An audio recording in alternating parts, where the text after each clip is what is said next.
Chapter 989. After the snow fell, the mountain was still the same mountain. It looked no different from any mountain in the human world, or in this world. The exposed black cliff stones were nothing special. They were either rough or smooth, without luster or aura of life. They were silent cliff stones. Ning-Ke stood in front of the mountain with Sang-Sang on his back, and looked at the true appearance of the mountain for a long time. It was still a mountain until the gold on the golden pond was blown into countless pieces by the night wind. Did Buddha wake up? Was Buddha alive or dead? He was waiting for the answer but did not know what it was, which made him very nervous and confused. Did we win the bet? It seems not. Why?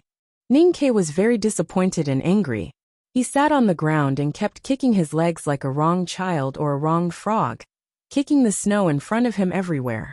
Sang-Sang said calmly, "Because Buddha is Buddha, not a cat." Hearing this, Ning-Ke was silent for a long time. He understood that from the very beginning, his and Sang-Sang's conjecture was different from the truth. The ideal experiment about the cat required a box and a delicate poisoning device. There was no reason for Buddha to trap himself in that situation. Then what was nirvana? Nirvana was still a superposition state of quantum, but it had nothing to do with life and death. It was only related to the position. When you observed, it suddenly appeared there or here. Buddha did not design the device that might poison himself, but he could design other ways to make Haotian not find him. We still won. Ning-Ke stood up and looked at the mountain in front of him. He said, "Yes, Buddha is here. This mountain is Buddha. Just destroy it." Sang-Sang said, "No, Buddha is in all living beings." Ning-Ke understood what she meant. Observation was confirmation. Buddha was not a quantum that purely depended on observation to determine its property. He had self-consciousness, so he could appear anywhere. In the world of chessboard, all living beings became Buddha, which was the embodiment of this state. Sang-Sang was right. The woman selling vegetables could be Buddha. The golden pond could be Buddha. The willow leaves in the pond could be Buddha. And even the frog Ning-Ke kissed a few days ago could be Buddha. This snow mountain was also the Buddha, and it should be the central coordinate of the Buddha in the chessboard world. Only in this way, the Buddha in the superposition state could ensure his own existence. However, it was useless to destroy the snow mountain, because the Buddha could appear in countless places and move faster than light. No one could really find him, and naturally, no one could kill him. Ning-Ke said, "When we came to the Far East, the world began to tremble. Countless Buddhas became nervous and afraid, which proved that this snow mountain was very important to the Buddha." At this moment, there were vibrations coming from the periphery of the golden pond. Countless Buddhas came from the wilderness. Among them were several Mahabodhisattvas who had transformed when they crossed the underworld river. Sensing the changes in the snow mountain, Gautama Buddha revealed his true appearance. Countless Buddhas and Bodhisattvas sat cross-legged on the ground, chanting devoutly. The light of Buddha illuminated the dark sky and the foot of the mountain. The light of Buddha was so bright that even the big black umbrella could not cover it in the dark night. A layer of golden light plated Ning-Ke and Sang-Sang, and then seeped into their bodies. Inspired by Gautama Buddha, countless Buddhas and Bodhisattvas came to the east to suppress the evil spirits. An earth-shaking roar came from the wilderness. An indigo lion hundreds of feet high roared toward the sky, and the light of Buddha shone again. Ning-Ke's face turned pale because the light was too bright, because he felt pain, and because Sang-Sang hiding in his body was very sad in the light of Buddha. He felt Sang-Sang's weakness. The Bodhisattvas riding the indigo lion and the white tiger were each as powerful as Ksitigarbha Bodhisattva. He knew that Sang-Sang could no longer defeat them. The 10,000 Buddhas worshipping. Looking at the countless Buddhas and Bodhisattvas in the wilderness, Ning-Ke laughed and said, "If this snow mountain is not their ancestor, why are they anxious and afraid?" As he spoke, the smoke and dust in the wilderness rose, and a yellow dragon roared down the snow mountain. In front of it was the indigo lion hundreds of feet high. As it ran, the sky and earth changed color. Looking at the indigo lion that seemed to swallow the night sky, Ning-Ke thought of Ksitigarbha Bodhisattva's powerful means in the Styx River, and could not help but feel uneasy. Now Sang-Sang was even weaker. How could she be a match for these bodhisattvas? To his surprise, The indigo lion suddenly stopped in front of the golden pond. Because it stopped so suddenly, its huge body fell heavily, lifting up a lot of black mud. The indigo lion seemed to be very afraid of the water in the pond.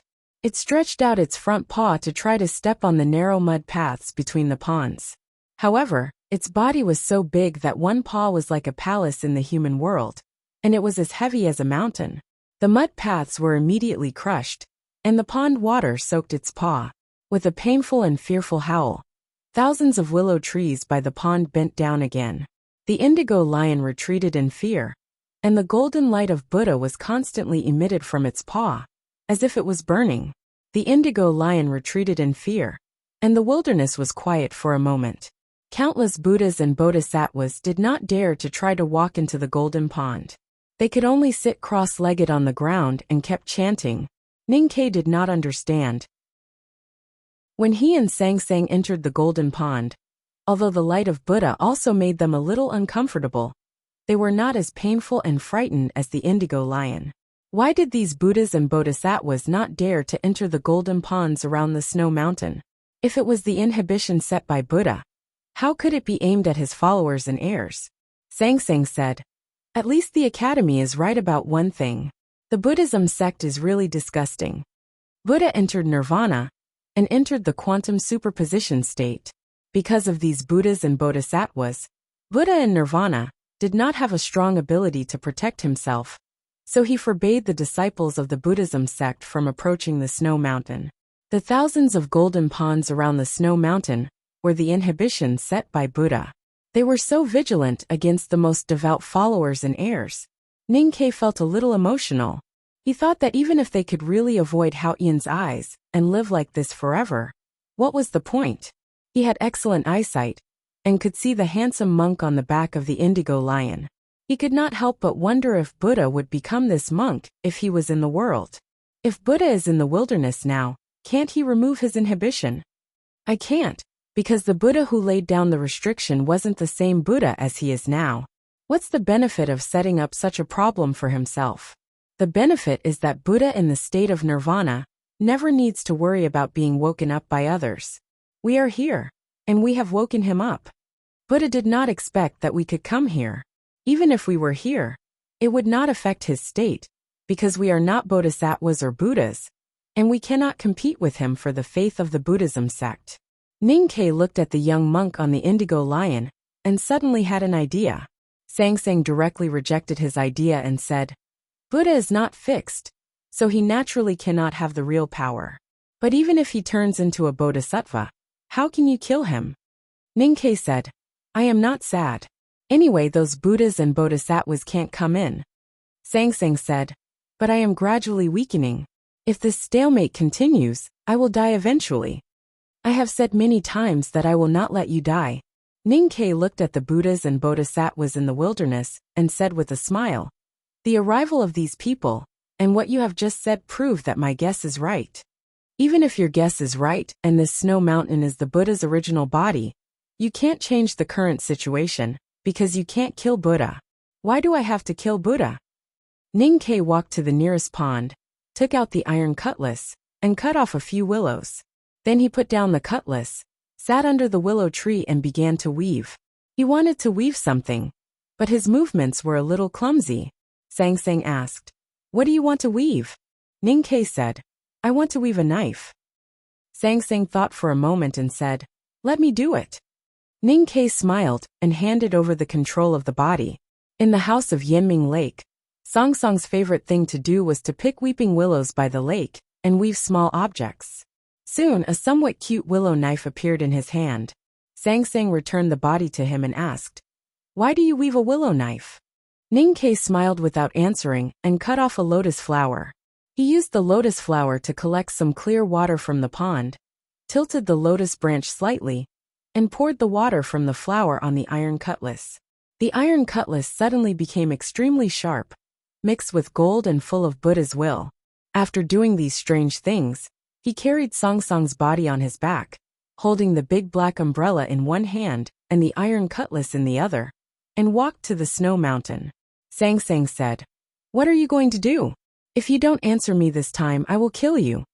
Ninkei said, I am going to see Buddha. Sang said, why do you want to see Buddha?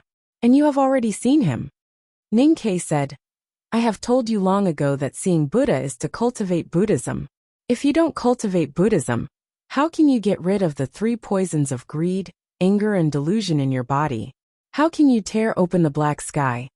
Sang asked, do you really want to cultivate Buddhism? Ninkei said, if I can't kill Buddha, I will cultivate Buddhism.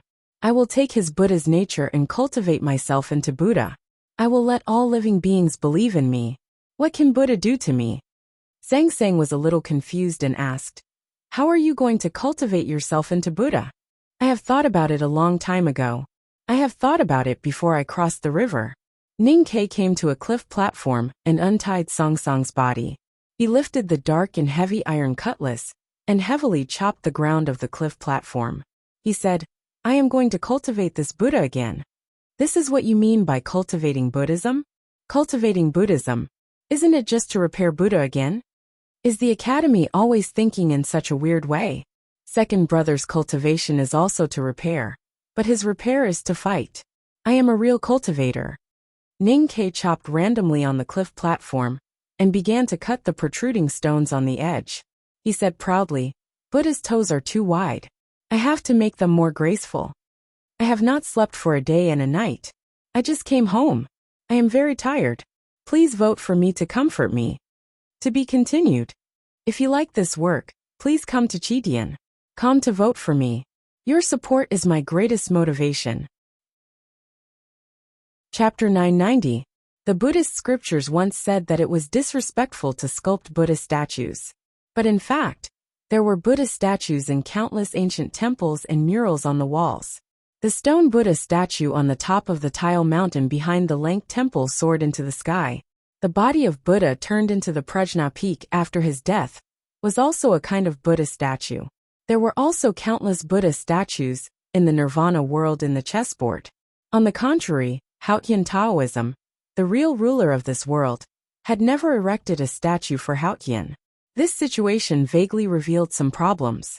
There was a reason for the Buddhism sect to erect countless Buddha statues. Ninkei wanted to see if he could cut off the connection between Buddha and all living beings through the Buddha statues. This was his Buddhism cultivation. It was just that some things could be thought clearly and said proudly, but it was very difficult to actually do it. This snow mountain was very majestic. If it was the starting coordinate of Buddha in this world, or the collection of the original Buddha nature. The broad cliff platform where he stood was just a toe of Buddha. What was more troublesome was that the black rocks between the mountains were very hard. Even if he used the Great Spirit to wield his cutlass, it would be very difficult. The dark iron cutlass kept falling on the black cliff rocks, making thunderous noises and shaking the pebbles. However, it could only cut off a very thin layer of rock skin. At the current speed, it would take Ninkei a long time to make Buddha's toenail rounder. Others would make a last-minute effort when they are desperate, but you are repairing Buddha's feet. Sang felt that his approach was very incomprehensible. She could not understand how Ninkei could change the current situation, even if he repaired Buddha Mountain. Ninkei kept chopping the rocks with the iron cutlass and said, I can't explain it to you clearly. You will understand when you finish cultivating. The so-called Buddhism cultivation is Buddhism cultivation. Buddhism cultivation was Buddhism cultivation. The two cultivations were naturally not the same. Sang said, even so, do you know how to repair it? The Academy only knows how to destroy. When will it build? The Buddha statue on the Wa mountain was directly cut by Jun Emo with the iron sword, and he was cutting the Prajna peak. From this point of view, the Academy was indeed better at destroying Buddha statues, and had no experience in repairing Buddha statues. Ninkei inserted the iron cutlass into a crack in the cliff, and pulled it hard. A rock as big as a watermelon flew out. He wiped the sweat off his forehead and said, You have a prejudice against the Academy, who said that we don't know how to build. If we can build Chang'an, why can't we build a Buddha statue? Sang said, You can't even weave willow branches, and you want to carve something decent. Ninkei said, I told you before that I've already thought about it. I've thought about it on the other side of the river. Didn't I use the redwood tree to build a boat? This is training. Using a wooden boat as practice for the Buddha statue? It sounds a little unreliable. How is it unreliable? At most, the Buddha that is cultivated in the end will be a bit ugly. But it won't delay anything. Sang Sang was a little tired. She felt that there was nothing to say. Or she didn't want to continue talking to him. So she kept silent. Talking was a one-sided thing, and there was no need for dialogue. Ning Ke didn't care, and continued to nag, waving the iron cutlass to cut the rocks between the cliffs. The roars continued and the black rocks flew everywhere. Countless Buddhas and Bodhisattvas in the field outside the golden pond couldn't hear what he was saying, but they could see what he was doing. Their expressions gradually became serious, especially the majestic indigo lion at the front, which was thousands of feet high. It seemed particularly angry and a little uneasy, constantly roaring at the dark sky and shaking its head. The mane on the indigo lion's neck was shining with the light of Buddha, as dense as a forest. As it shook its head angrily, the mane all stood up, looking like countless swords. Ning Ke was resting with the iron cutlass at this time, looking at the indigo lion's change in the distance. He was a little startled at first, and then he laughed, pointing there and said, "Look, that big cat is angry." Sang Sang didn't care about him. Hearing the laughter coming from the mountain, the indigo lion became angrier, and the movement of shaking its head became more and more wild. The violent airflow brought by it even tore the clouds in the sky into pieces. In the horrible turbulence and roaring, the mane on the indigo lion's neck, shining with the light of Buddha, shot out and turned into hundreds of black shadows, breaking through the clouds and flying to the front of the mountain. The thousands of golden ponds outside the mountain were the inhibition left by Buddha, and even the indigo lion couldn't cross it. However, its mane was lifeless and could launch long-range attacks. The indigo lion's mane instantly came to the cliff and fell like rain. There was a dense collision sound, and countless gravel splashed everywhere. Every mane seemed to be an indestructible spear. 3 spears made of mane fiercely pierced Song Song's body. Ning Ke suddenly became serious and rolled to her side. He opened the big black umbrella and forcefully inserted the handle into the cliff. Song Song's body was not damaged, but there was a thin white cut on her cheek. Her body was a divine body, so it could be imagined how terrible the power contained in the indigo lion's mane was. "Look, they are really scared, which means what I did is really useful." Holding the umbrella handle tightly, Ning Ke leaned on Song Song's tall body and whispered in her ear. The indigo lion's furious long-range attacks were still going on. Dull collision sounds came from everywhere on the cliff. 2 big manes fell on the big black umbrella, which made Ning Ke's hand sore. Then, countless Buddhas and Bodhisattvas in the field also took out their cultivation instruments and threw them to the mountain from a long distance. However, the cultivation of these Buddhas and Bodhisattvas was obviously lower than that of the indigo lion. Only a few big Bodhisattvas' magic instruments fell on the cliff and caused a shock. Most of the instruments could not even fly to the cliff and fell over the golden ponds. There seemed to be an invisible cover over the golden ponds. Those Buddha's magic instruments fell on it and were instantly shaken into pieces. They turned into countless golden streamers and scattered around. Those instruments contained the light of Buddha, which made the pond brighter, and even the dark sky seemed to be illuminated. Ning Ke squinted and felt Song Song's pain in his body. He silently looked at the field. After a long time, the terrorist attacks from the field finally stopped. Countless Buddhas and Bodhisattvas were silent. The indigo lion shook its head and roared unwillingly to the sky. Ning Ke closed the black umbrella and stood up to look at the field in the distance. He was angry but also helpless. He could not resist the power of those big Bodhisattvas and the indigo lion. He opened the black umbrella in his hand to the field, which was an insulting gesture. As for whether those Buddhas and Bodhisattvas could understand it or not, it was not within his consideration. He did not need people to understand to curse. Then he looked at the indigo lion whose mane was obviously less and scolded. "Keep shaking. If you can shake off all your rotten hair and become a bald donkey. Our academy specializes in killing bald donkeys." The indigo lion angrily roared back, but it could do nothing to him. Ning Ke was even angrier because Song Song's body was almost injured. The mane and the instrument turned into the light of Buddha, which made Sang Sang weaker and more painful. This was unacceptable to him. The light of Buddha between the mountain and the pond was extremely strong. He carried Sang Sang on his back and tied the handle of the umbrella in front of him to make sure that Sang Sang's body was completely covered by the black umbrella. Then he walked back to the original position with the iron cutlass. This mountain was really solid. Even the mane of the indigo lion and the instrument of the bodhisattva could only break a very thin layer of the surface of the cliff, which was of no help to him. Ning Ke carried Sang Sang on his back and held the big black umbrella. He bent down and kept waving the iron cutlass against the hard cliff rocks, like an old farmer in a bamboo hat farming in the hot sun. Farming was always the most difficult activity for human beings. Sweat kept appearing on his forehead. The sweat dripped onto his hands and the ground and mixed with the broken cliff rocks, as if he was irrigating. "I'm really tired." He wiped off the sweat and said while gasping, "Why are you so tired?" Sang Sang said, "I used to plant peppers in the yard in the city of Wei. I'm not tired." Ning Ke felt hurt and said, "That's because your body is weak and cold, so you can't sweat. Why don't you try it like me? It's very annoying to sweat everywhere. My hands keep slipping, so of course I get tired easily." Sang Sang's voice was a little weak, but still emotionless. "You can't do it." Ning Ke had said before that what he hated most was to be told that he couldn't do it, especially by a woman. He couldn't stand being told that he couldn't do it by his own woman. "That's because you're fat. How can I not be tired carrying such a heavy woman? When we were in the city of Wei, why didn't you carry me to loosen the soil and prune the branches? You have to take the main responsibility." He shouted angrily. "I didn't suffer so much when I carried you on my back when I was young. I don't want you to choose a thin one, but you should at least choose a slim one, right?" Sang Sang said, "You like thin ones?"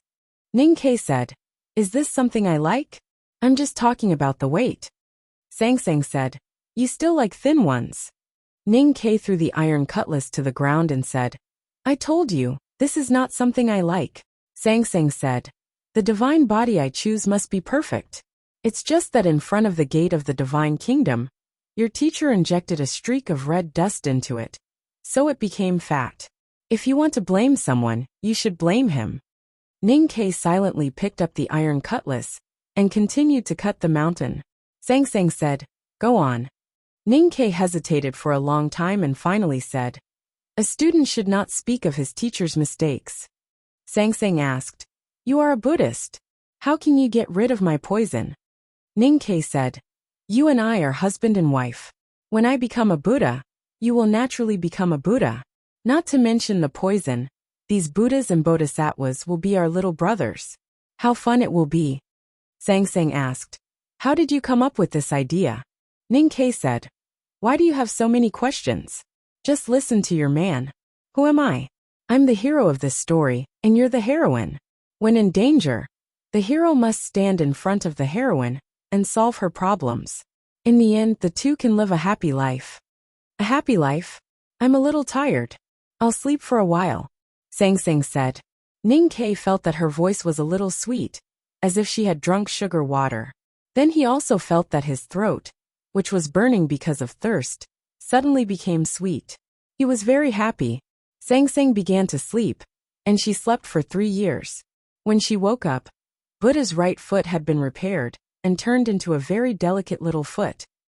It looked a little familiar, and if it was whiter, it would have looked more familiar. Ning Ke worked hard for 3 years and finally had a harvest. He repaired Buddha's foot into Sang Sang's foot. "Thank you very much. I've been working hard. Thank you again." To be continued. If you like this work, please come to Chitian.com to vote for me. Your support is my greatest motivation. Chapter 991. I rarely hit the jackpot at night, which means that I have made great progress in my ability to control it. But sometimes I feel regretful, because I am the most emotional when I hit the jackpot. I always think that the chapters one hit the jackpot are the best ones, such as this one. Please have a taste. Besides, today is Monday, so please vote for me. Thank you. Through his eyes, Sang Sang saw that Buddha Mountain was the same as before. The cliff plateau had changed a little, And the field was the same. The Buddha and Bodhisattva were still chanting. The indigo lion was still angry for 3 years. Sangsing wondered if it was tired. She suddenly wanted to know how Ning Ke spent the past 3 years. How did I spend the past 3 years? I dug everywhere with an iron cutlass. Don't you know why this mountain is so hard? It's been 3 years, and I only made such a piece of land. If the old farmers in the southern kingdom saw this, they would look down on me. But it's really tiring. What should I do if I am tired? Just take a rest. Just like eating when you are hungry. Ning Ke spoke quickly, and his tone fluctuated greatly, as if he was talking about something very surprising. In fact, it was because he had not talked to anyone for 3 years. Sangsang was silent for a moment, and then she asked, "What do you eat?" In the past 3 years, Ning Ke could only hear the sound of the iron cutlass falling on the cliff, the indigo lion roaring in the field, the sound of the wind blowing the rolling stones, the sound of cicadas and frogs in the pond at the foot of the mountain, and the sound of himself talking to himself. Now he finally heard Songsong's voice. His intuition was as if he had eaten a pot of heavenly power pills, and he felt comfortable all over, as if he was floating to the depths of the sky. It was so wonderful. What do you eat? Hey, there are so many delicious things in this poor place. Boiled frogs, fried frogs, roasted frogs, raw frogs, and so on. When Sangsang was a child, Ning Ke told her that in his world, there was a kind of people who made money by talking. They talked very fast, and they liked to rhyme and repeat, or they liked and were good at being talkative. At this time, listening to Ning Ke's long list of words about frogs, she felt that he was probably learning from those people. Ning Ke did not know what she was thinking about, because he had no time to feel it. He was just happily talking about his life in the past 3 years. His saliva splashed everywhere, which seemed to be more than his sweat. He said proudly, "Yes, there's oil, of course there's oil. I've squeezed some lotus seed oil from these wild lotus flowers. Whether it's used to mix wild vegetables, or to fry frogs, it's very fragrant." Sangsang said, "You should be a vegetarian." Ning Ke said excitedly, "Don't worry, I have never forgotten to pair meat and vegetables. Stewed lotus root, fried lotus root, freshly peeled lotus seed, crunchy and not bitter at all. Actually, my favorite food is fried cicadas. Whether it's roasted with lotus leaves or fried raw, it's so fragrant. But when I think of third senior sister, I can't bring myself to eat it." 3 years later, he was so thin and dark, looking no different from the poor serfs under the Xiankong temple. On the contrary, Sangsang felt much better. The 3 poisons of greed, aversion and obsession were still there, but they were calmer. There should be no danger of the poisons breaking out.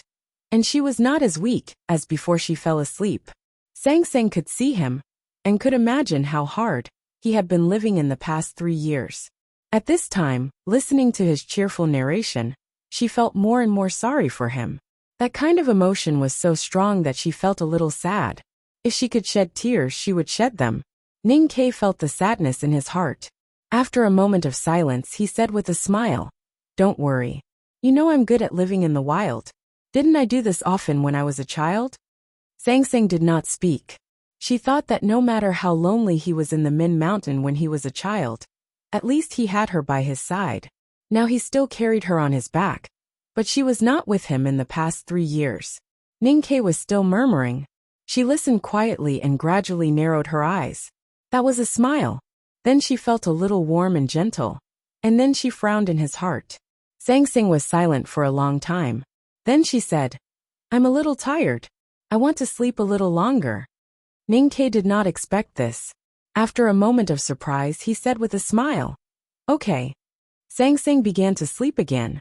This time she slept for a whole 10 years. 10 years later, Sangsang woke up. This time, she found that the Buddhas and Bodhisattvas in the field had not changed, but the mountain in front of her had changed a lot. Ning Ke had finished repairing the feet of the Buddha with the iron cutlass, and was recarving the clothes on the Buddha. The iron cutlass kept cutting between the cliffs, and a line of the sleeves of the clothes slowly took shape. Compared with the clumsiness and stiffness when he first cultivated Buddhism, Ning Ke's technique was much more skillful now. The iron cutlass moved freely, like the most experienced carvers in the small town in front of the Lank Temple. The improvement of the carving technique was exchanged with time and hard work. It had been 13 years, and Ning Ke did not know how many times he had waved the iron cutlass. The cliff was full of his sweat. Ning Ke felt that she had woken up. His body was a little stiff. After a long silence, he slowly inserted the iron cutlass into the crack of the cliff, reached out and patted her buttocks. He said with a smile, "You're awake?" "Yes," Sang Sang said. "Then I'll rest for a while." Ning Ke sighed, a little tired and a little satisfied. He untied her and held her in his arms. He walked to the edge of the cliff and sat down, looking at the Buddhas and Bodhisattvas in the field. The Buddhas and Bodhisattvas had been chanting sutras for 13 years. The golden pond was full of Buddha's light. If Sang Sang had not been cured of the 3 poisons in her body, she would have died in the Buddha's light. The indigo lion roared angrily at the cliff, and the clouds in the sky were suddenly broken. Ning Ke looked at the angry indigo lion and said with a smile, "Why are you roaring in spring? My wife has woken up. She didn't fall asleep because of your anger. Shouldn't I be the one roaring in spring?" Sang Sang looked at the lines on the hem of the Buddha's clothes. It did not look like a kasaya. She asked, "Do you need to repair the Buddha's clothes when you cultivate Buddhism?" Ning Ke said, "I have to do things carefully. How can I make mistakes in such details?" Sang Sang asked, "Is it still a Buddha without a kasaya?" Ning Ke said, "Why must a Buddha wear a kasaya?" Sang Sang asked, "Then what should a Buddha wear?" Ning Ke thought of the clothes he designed and said proudly, "You will know when I carve it. You will like it." After a moment of silence, Sang Sang said, "Your clothes are also torn." As the world wayfarer of the academy, Ning Ke naturally wore the academy uniform when he walked in the human world. The academy uniform he chose was black, which was very resistant to dirt. Moreover, the academy uniform was very strong and could not be torn by ordinary attacks. Therefore, he basically did not change it during those years.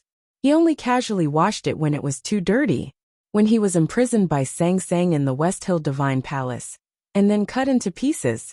He did not have the uniform with him. Later, Sang Sang threw it to him. This black uniform had accompanied him in the world of the chessboard for countless years, but it was still not rotten. During these 13 years, the uniform had become tattered. It could be seen how hard he had worked, and how many things he had done over the years. Now Ning Ke was very dark and thin. His hands were covered with thick calluses, and he looked more like a farmer. But his eyes were very bright. As the poison in Song Song's body was gradually removed, his mood became better, and his spirit became more determined. He felt stronger and stronger. "I have made many new dishes over the years."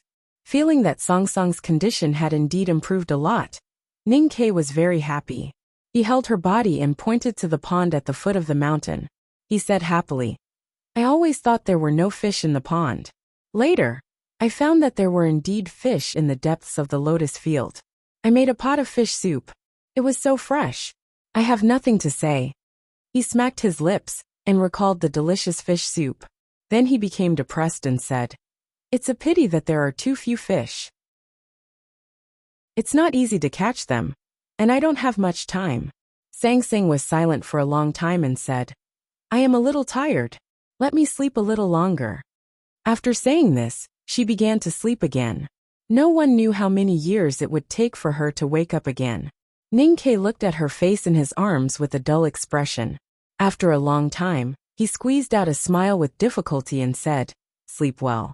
I will deal with things here." Sang Sang kept sleeping, which reminded him of the time when she was seriously ill and dying. It was a shadow in his heart. But thinking that Sang Sang was indeed getting better, he thought that the 3 poisons planted by Buddha were too powerful. It might take some time. He felt a little tired. He sat on the edge of the cliff and looked at the field. He was silent for a long time. The body in his arms was so tall, but his back was so lonely. Fatigue and pain were not difficult to bear because there was hope. The most difficult thing to bear in the world was loneliness. He had been cultivating Buddhism for 13 years, but he only said a few words to Sang Sang. This was loneliness. Because of emotional problems, Ning Ke luxuriously gave himself a whole day off. He did not wake up until the morning light rose from the edge of the dark sky and disappeared quickly. He stretched himself, and his muscles and bones rubbed against each other. Then he lowered his head and kissed Song Song's chubby face a few times, making a loud sound. Black pig. Black pig. La la la la la la la la la. La la la la la. La la. La la la la la la la la. La la la la. La la. Black pig. In the lonely song, he carried Sang Sang on his back, tied the big black umbrella, and waved the iron cutlass. He climbed up and down the cliff, skillfully cutting and carving new lines one after another. Buddha had a pair of delicate little feet. Buddha's kasaya gradually changed. It looked a little elegant and simple. It dragged the skirt, as if someone had put a large handmaiden dress on her small body. 3 years later, Sang Sang woke up. She stared at the familiar maid's uniform in silence. Ning Ke bit a lotus branch and asked, "How do you feel? Do I look like this?" Sang Sang said, "If I wore it again, it wouldn't be so loose." Ning Ke said, "Although your figure has changed in my eyes, you are still the same as before." Sang Sang asked, "Where are you now?" Ning Ke pointed to the peak and said, "Tomorrow, I will start to repair the face of Buddha." Sang Sang was a little surprised, and she was surprised that she did not show any joy. She said, "Much faster than in the previous years." Ning Ke said with a smile, "Nothing else. I am familiar with it." Sang Sang asked, "Will it be over after the repair?" Ning Ke said, "Of course. It will be over soon." Sang Sang was silent for a long time and said, "Yes, it will be over soon." To be continued. If you like this work, please come to Chitian.com to vote for me. Your support is my greatest motivation.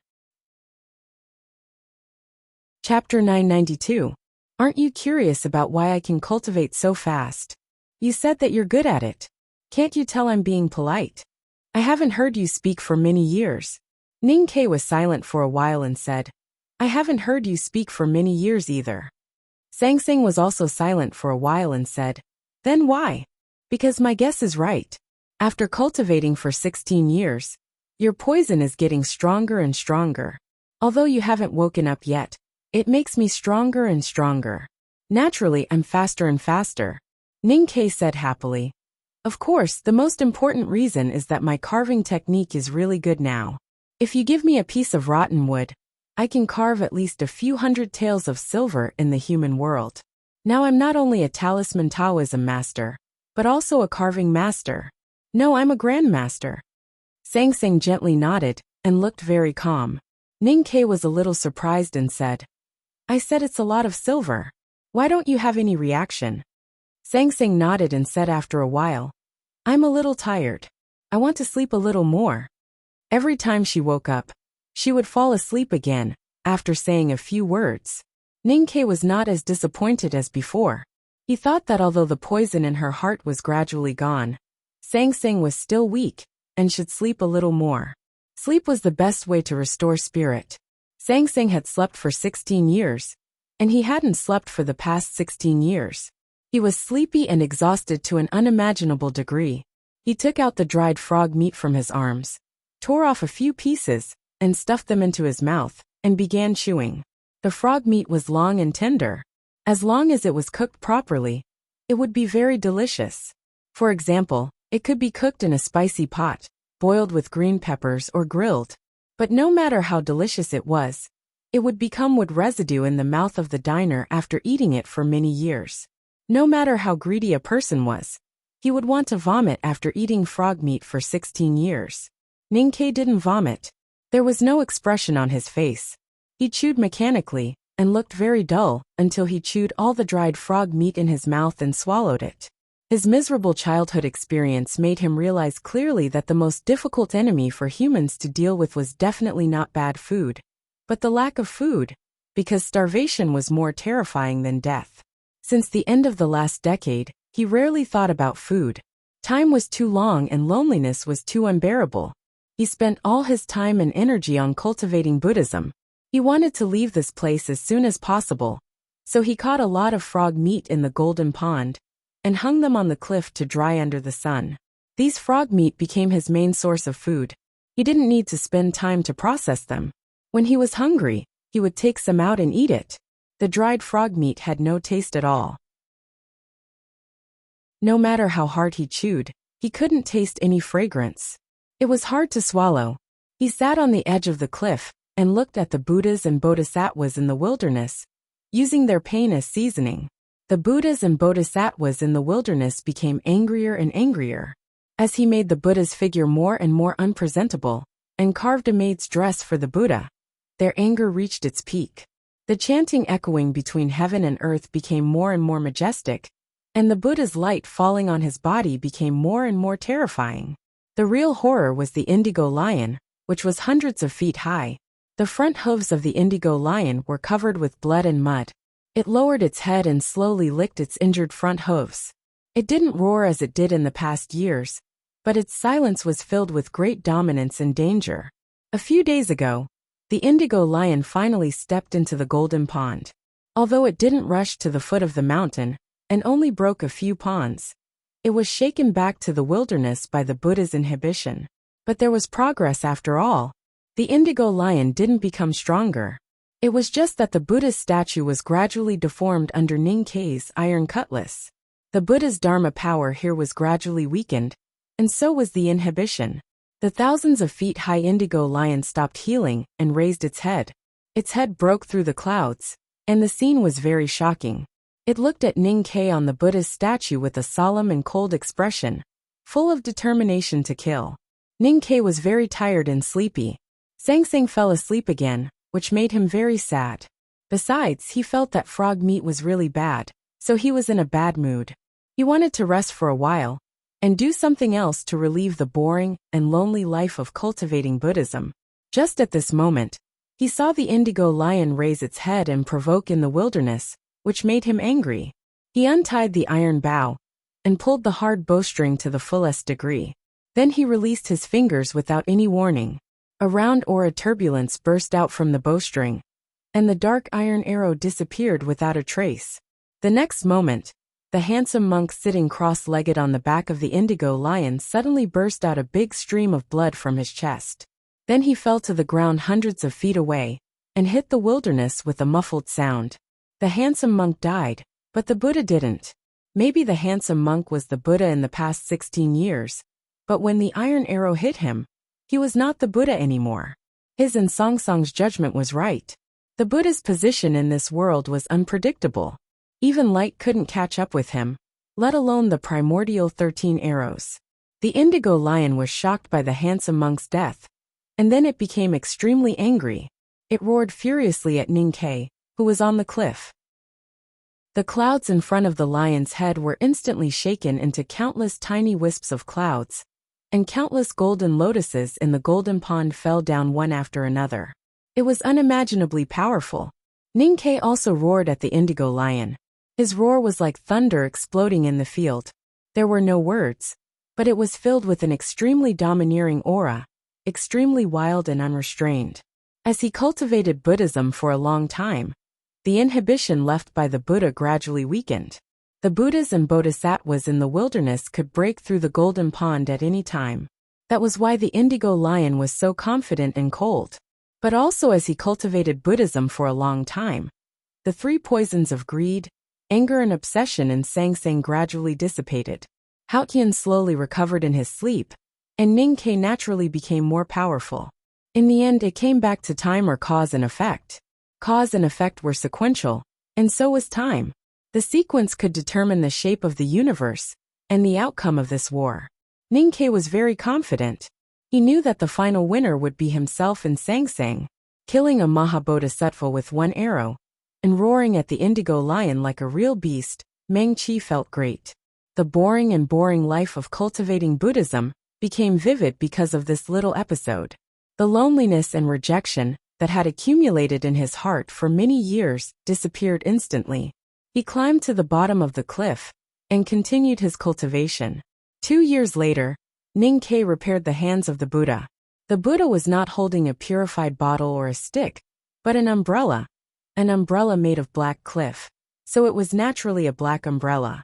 In the beginning, it took him 3 years to fix one of the Buddha's feet. Then it took him 10 years to fix the other foot. At the same time, he fixed the hem of the maid's clothes. It took him another 3 years to fix the maid's clothes.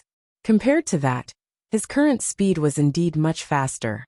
Then, Ninkei's cultivation became much slower, because he had reached the top of the mountain and began to repair the appearance of the Buddha. There was no doubt that this was the most critical stage of cultivating Buddhism.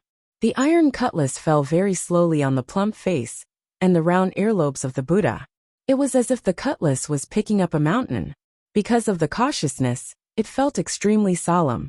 Another 10 years passed unknowingly. The ears of the Buddha were no longer hanging down to the shoulders, but looming behind the newly carved hair. The face of the Buddha was no longer as round as a full moon.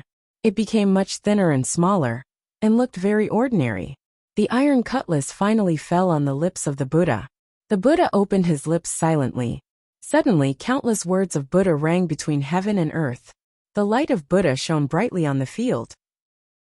Countless Buddhas and Bodhisattvas chanted together, and a supreme power of Buddha went straight into Ninkei's chest and abdomen. With a puff, Ninkei spat out a mouthful of blood, and his eyes suddenly dimmed.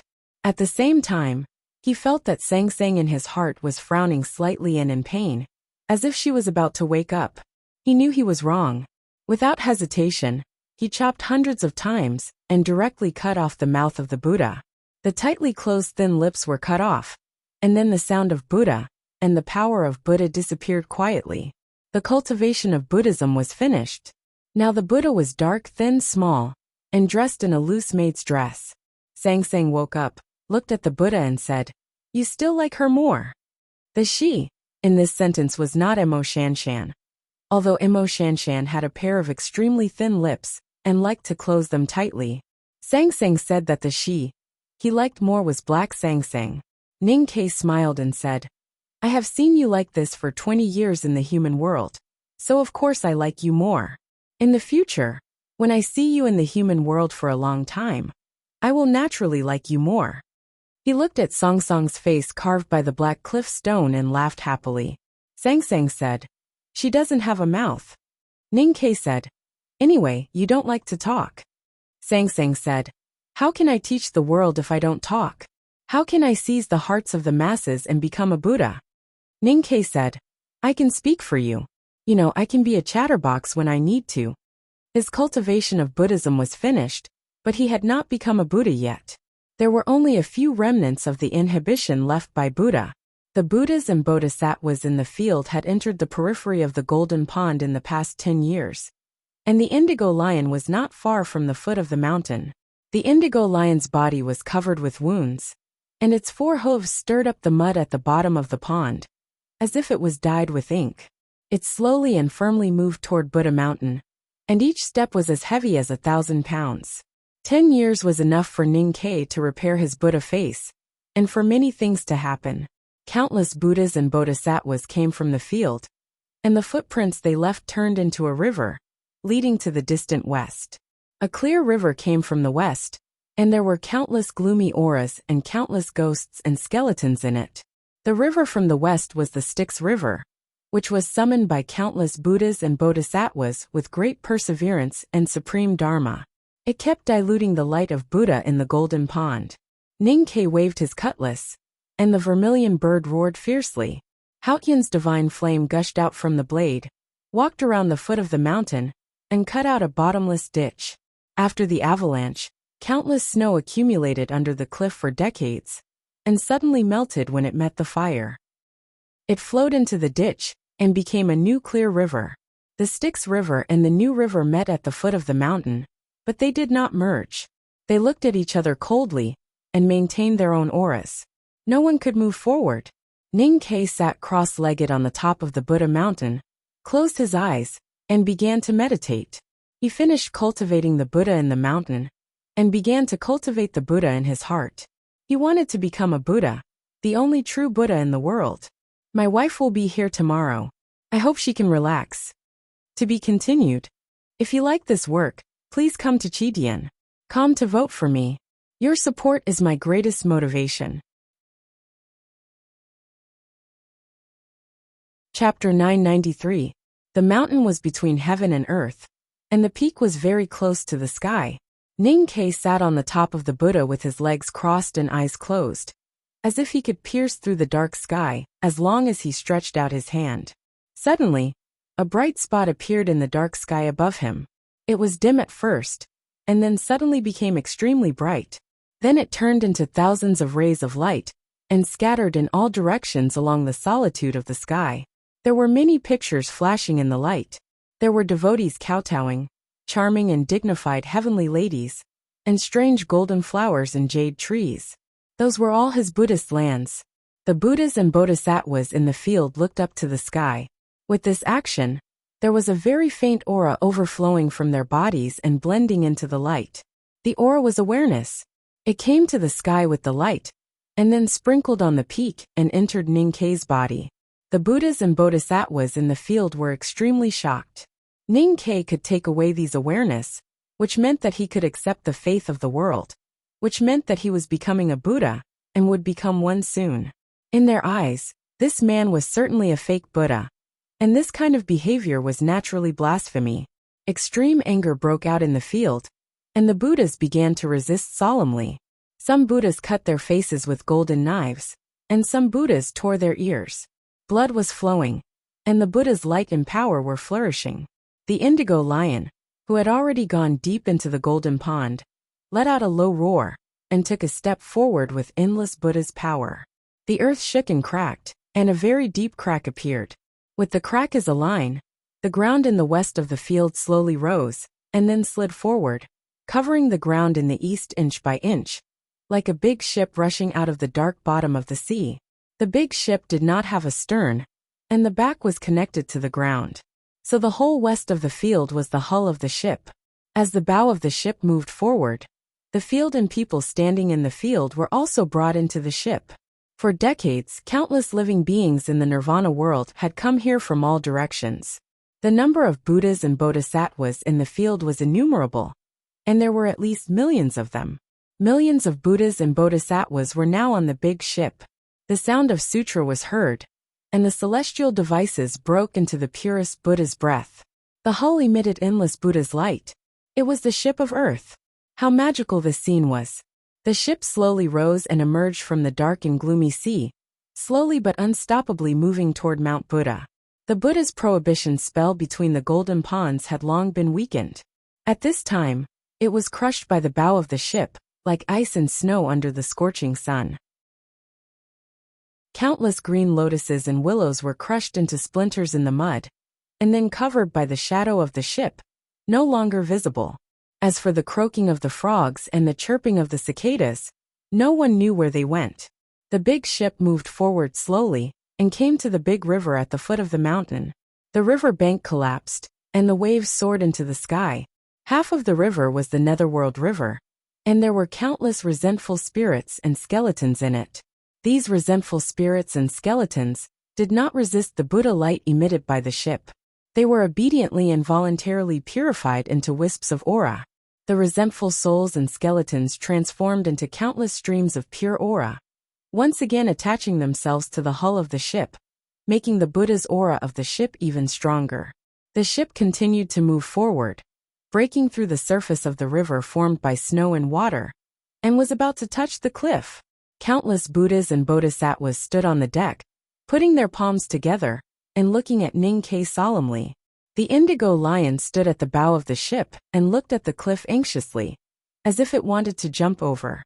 When the ship met the mountain, it was unknown whether it could destroy the mountain, collapse the Buddha, and shock Ninkei to death. But how could the Buddhas, Bodhisattvas, and the indigo lion let him continue to become a Buddha after climbing the mountain? Ninkei sat cross-legged on the top of the Buddha, in the bun of the black and thin handmaiden. He closed his eyes and felt everything he had experienced. He was at the critical moment of becoming a Buddha, so he did not know what was happening outside. Even if he knew, he could not pay attention to it, because he could not afford to be distracted. He knew that the Buddhas and Bodhisattvas in the wilderness would not watch him become a Buddha, take away the Buddha's faith, and make all things his own. He did not make any arrangements in advance, because he knew that he was not fighting alone. Sangsang's body was put aside by him, and the big black umbrella opened. Suddenly, Sangsang opened her eyes. There was a bright light in her slender willow-shaped eyes. She had woken up several times in the past decades, but she had never opened her eyes, because she had always been in Ninkei's heart, and had not returned to her divine body.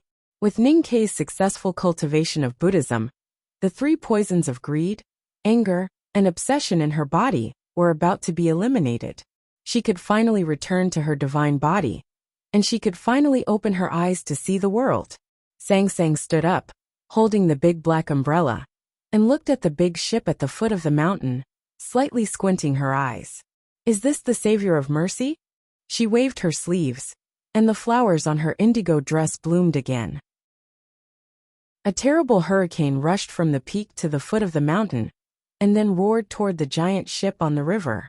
The indigo lion on the bow roared angrily, but the roar could not be heard at all, and was poured back into its mouth by the hurricane. It closed its eyes in panic, and its mane was blown backward.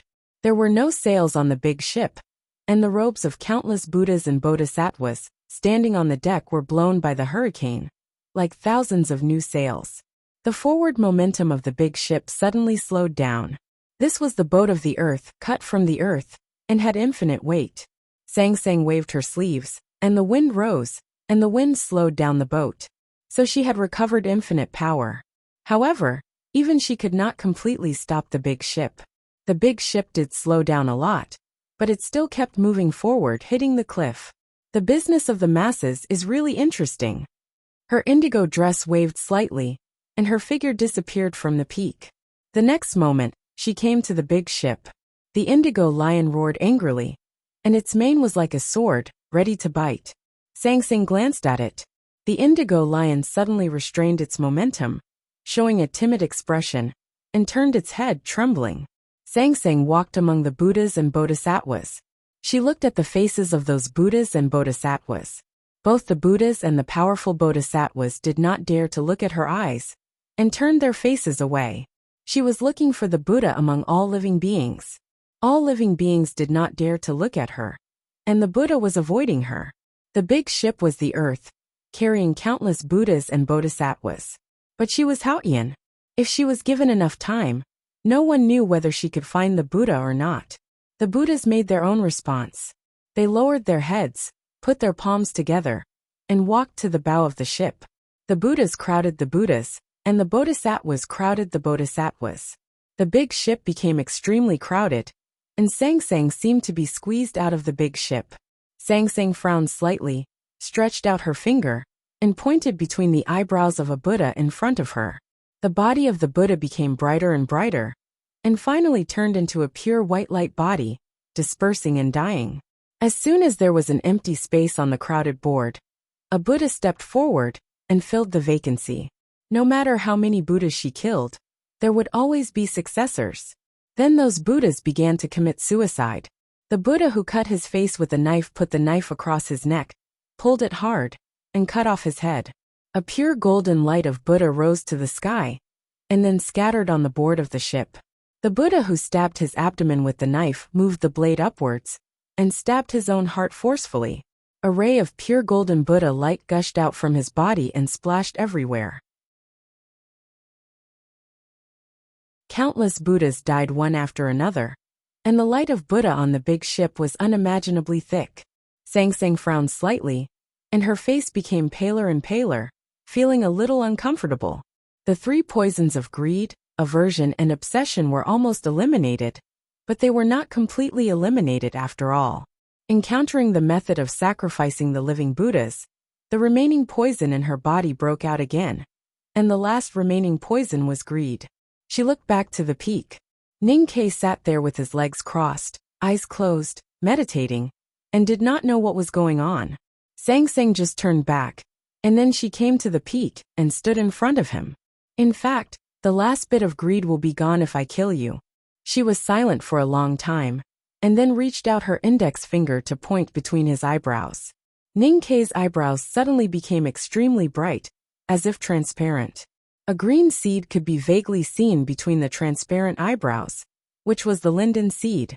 Ninkei had been practicing Buddhism on this mountain for decades, but he had been practicing Buddhism for far longer than that.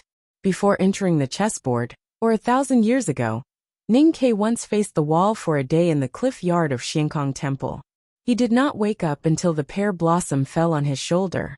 That time marked the official beginning of his journey of practicing Buddhism. It was also at that time that he realized the experience of Master Lotus, and at the same time, a linden seed was planted in his heart. After entering the chessboard, he listened to the morning bell, an evening drum in the White Tower Temple, and practiced Buddhism for countless years. Then he practiced Buddhism on the statue of Buddha, in the Far East for decades, and gradually deepened his Dharma. The linden seed was no longer in his heart, but on his eyebrows. Sang Sang touched it with her finger, and a divine thought entered it, and the linden seed woke up. A small crack appeared between Ning-Ke's eyebrows, and a very thin green stem stretched out from it. It swayed in the wind on the peak, and began to grow at a speed visible to the naked eye under the light of Buddha from the big ship. The linden seed sprouted, broke out of the soil, opened branches, and then produced countless green leaves. The green leaves hung in the air above the peak, covering the dark sky and all the light of Buddha in the nirvana.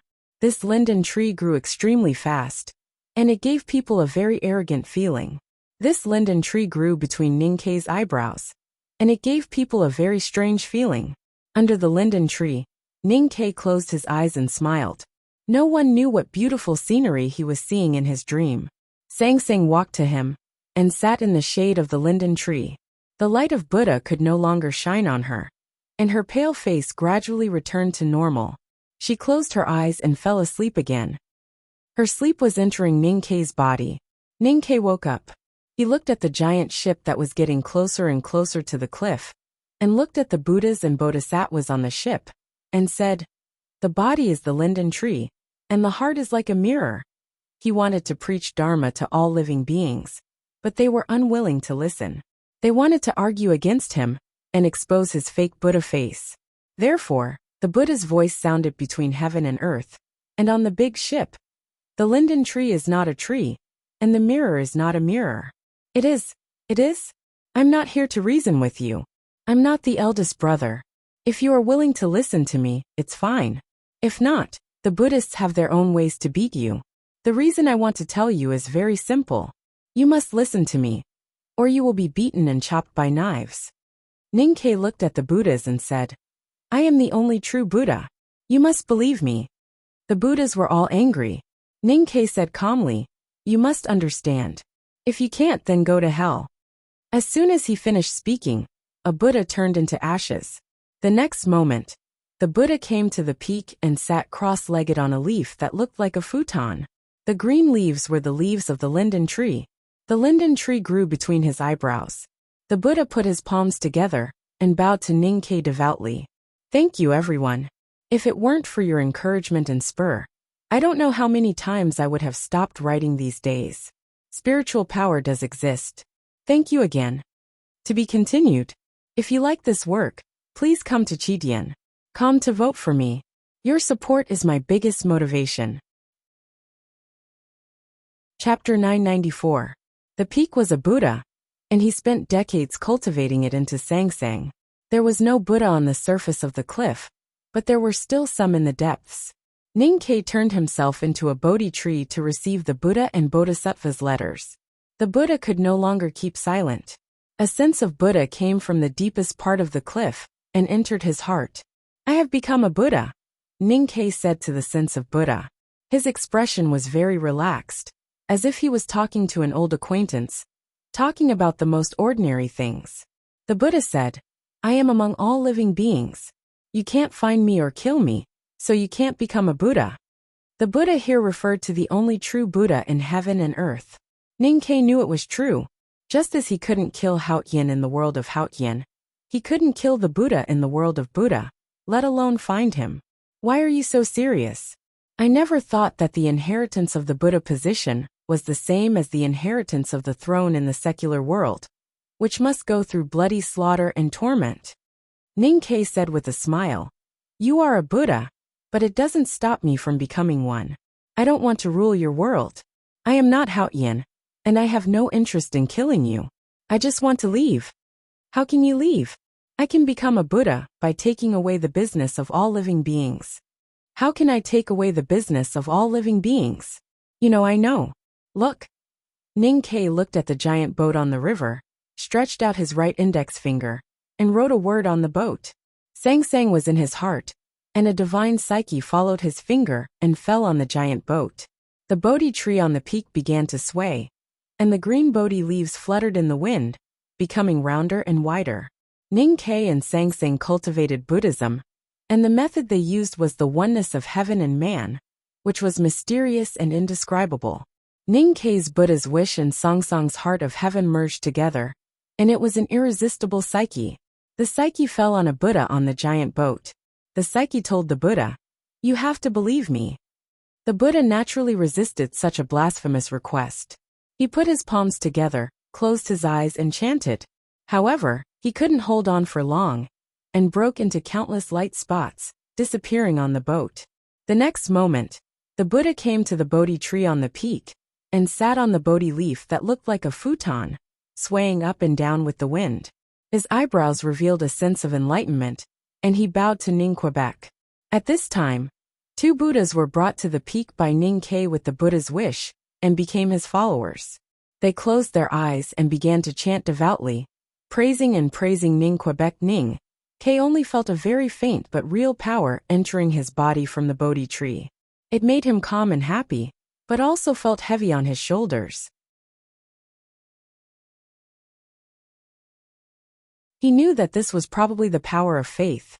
After countless reincarnations, apart from Haotian, only the Buddha knew how to collect and use the power of faith. The headmaster of academy should have reached this level, but he was unwilling to do so. With Ning-Ke's current state, he was far from being able to comprehend this level of divine sense. But now that he was one with Haotian, he naturally understood. Affected by Sang-Sang's divine psyche, Ning-Ke didn't have time to think. He closed his eyes and blinked away the remaining consciousness of Buddha, coming from the depths of the cliff. Then he began to chant with the 2 Buddhas in the Bodhi tree. The Buddha was silent, and no one knew where he went. The waves of the river were like angry waves. The big boat struggled to move forward, trying to break the mountain and stop Ning-Ke from becoming a Buddha. But it couldn't reach the other side. Because the Buddha on the other side was no longer the same Buddha. Time kept passing. Because no one was watching, no one knew whether it was fast or slow. The Bodhi tree growing out of Ning-Ke's body became more and more luxuriant. Countless green leaves grew out of the countless branches, and the green leaves were like futons. More and more Buddhas sat on them, as if they were bearing fruits. They were heavy, and the harvest was very gratifying. There were more than thousands of Buddhas converted to Ning-Quebec.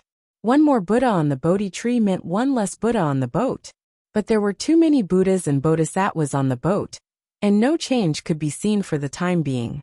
Ning-Ke didn't know what was going on outside, nor did he know the time. He quietly closed his eyes, scattered the lotus flowers, and casually placed his hands on the cliff rocks on the peak to cultivate his Buddhism with Sang-Sang.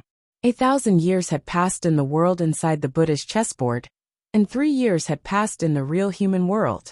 It was the 5th year of Zhengshi in the Tang Empire, and the 3454 year of Daji in West Hill. Another spring came. Willow catkins fluttered in the sky, peach blossoms in the West Hill Divine Palace, cherry blossoms in the Great River Kingdom, and wild flowers in the weeds in the wilderness. But the pear tree didn't blossom. Is it a pear tree or an iron tree? People in the back of the mountain of the academy surrounded the pear tree by the lake. They were annoyed to see the unresponsive branches and the rustling leaves.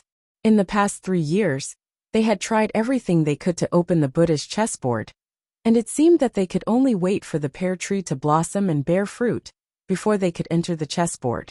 However, according to eldest brother, the pear tree would blossom and bear fruit every 500 years. How many people could live for 500 years?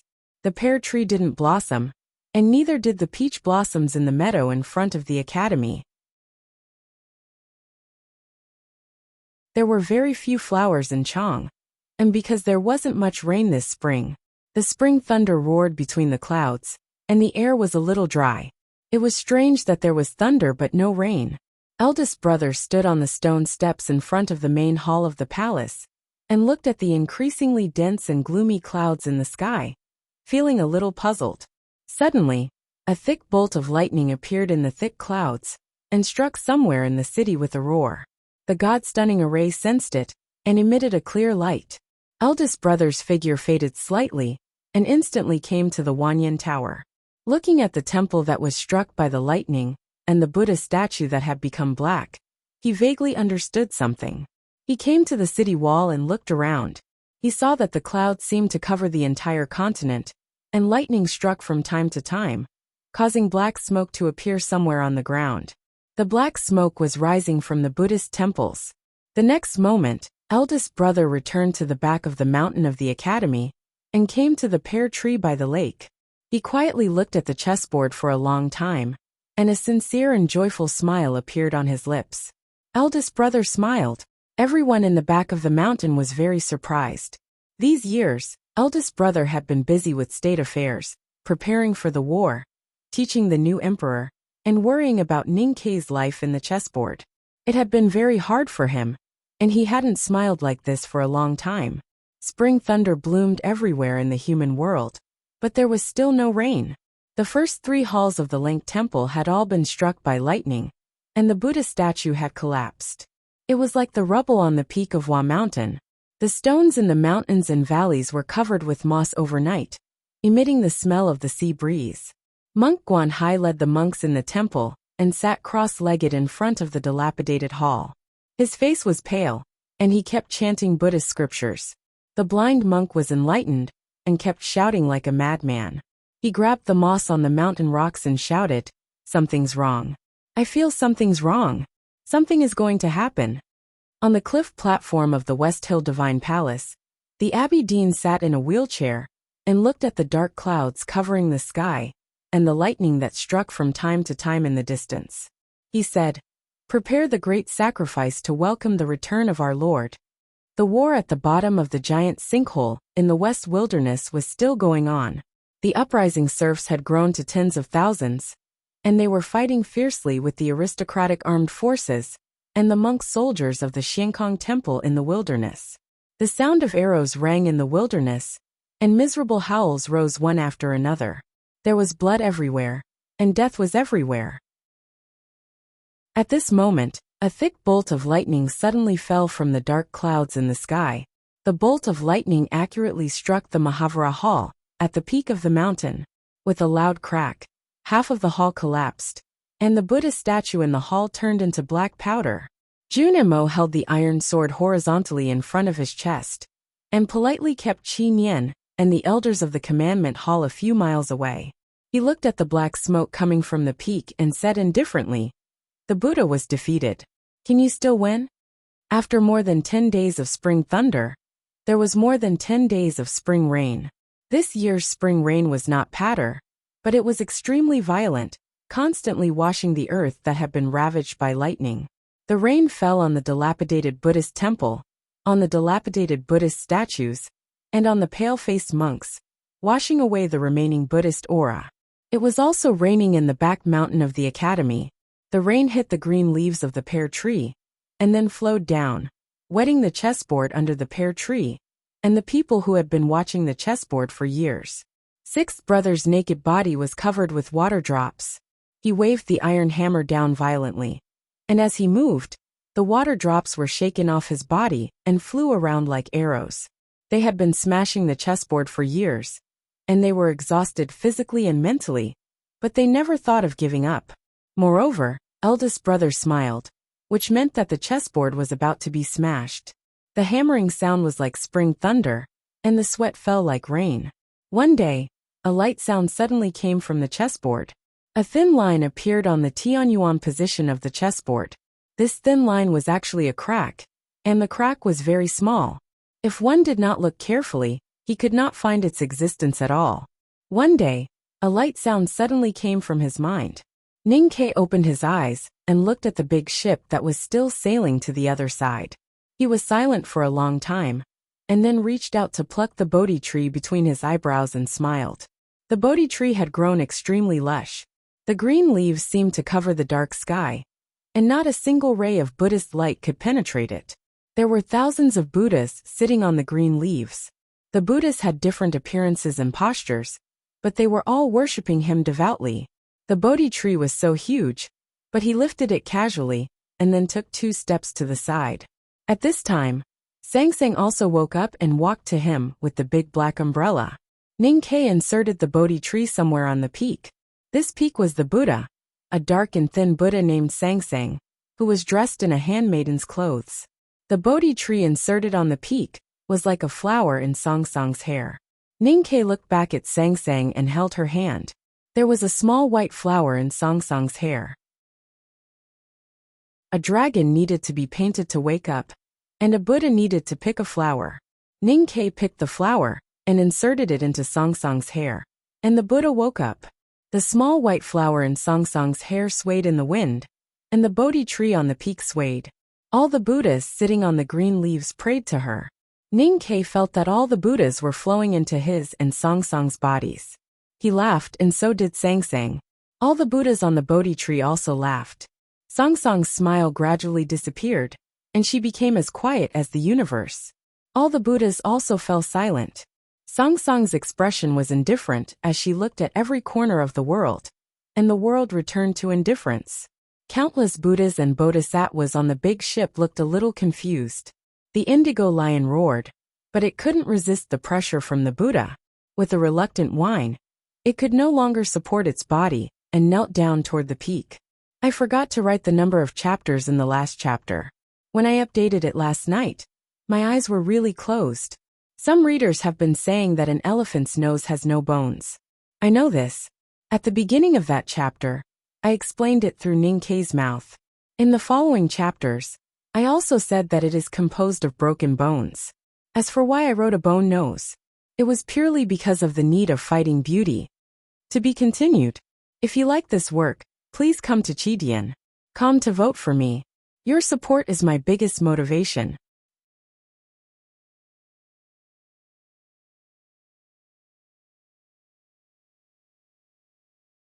Chapter 995. Ning-Kei and Sangsang immediately became Buddhas of heaven. Before the Buddhas of heaven, all living beings had to bow their heads. However, if they wanted to completely control the world in the chessboard, they would have to take away all the others' business, which would take many years. Ning-Kei didn't want to wait any longer, so he reached out and held the hilt. With this simple movement, the world changed again. Countless Buddhas and Bodhisattvas on the big ship, and the field felt an unprecedented danger. The chanting became more and more shrill, like cuckoo crying blood. They desperately instilled their breath of Buddha into the world, giving out more and more light of Buddha. The light of Buddha between heaven and earth became extremely bright, and more than 10 strands of it even penetrated the heavy green leaves of the Bodhi tree on the peak and fell on Sangsang, making her face pale. Countless rays of light flashed in the dark sky. There were heavenly flowers, golden branches, and stories of enlightenment. It was the Buddha's kingdom of Buddha and Ning-Kei's and Sangsang's kingdom of Buddha. They overlapped and were indistinguishable. Ning-Kei pulled out his iron cutlass and chopped at the dark sky. With a soft sound, the golden light in the sky shook slightly. The pagoda, the temple statue, and the Chiu-Nu holding the zither were all cut in half. The cutlass was endless. After cutting the Buddha's kingdom, it fell on the dark sky, leaving a crack of hundreds of miles in the sky above the peak. Even if it was a bucket full of water, it would be difficult for the water in the bucket to flow out quickly if only one cut was made. Generally speaking, another cut would be made at the intersection of the previous cut. Ning-Kei waved his cutlass again, and a clear crack appeared in the dark sky again. It met the previous crack in the sky above the peak, covering hundreds of miles of field. The 2 cracks looked like a word, or a wound of the sky. Thousands of Buddhas in the Bodhi tree on the peak closed their eyes, put their palms together, and chanted the Buddhist scriptures loudly, pouring their devout faith and willpower into Ning-Kei's body.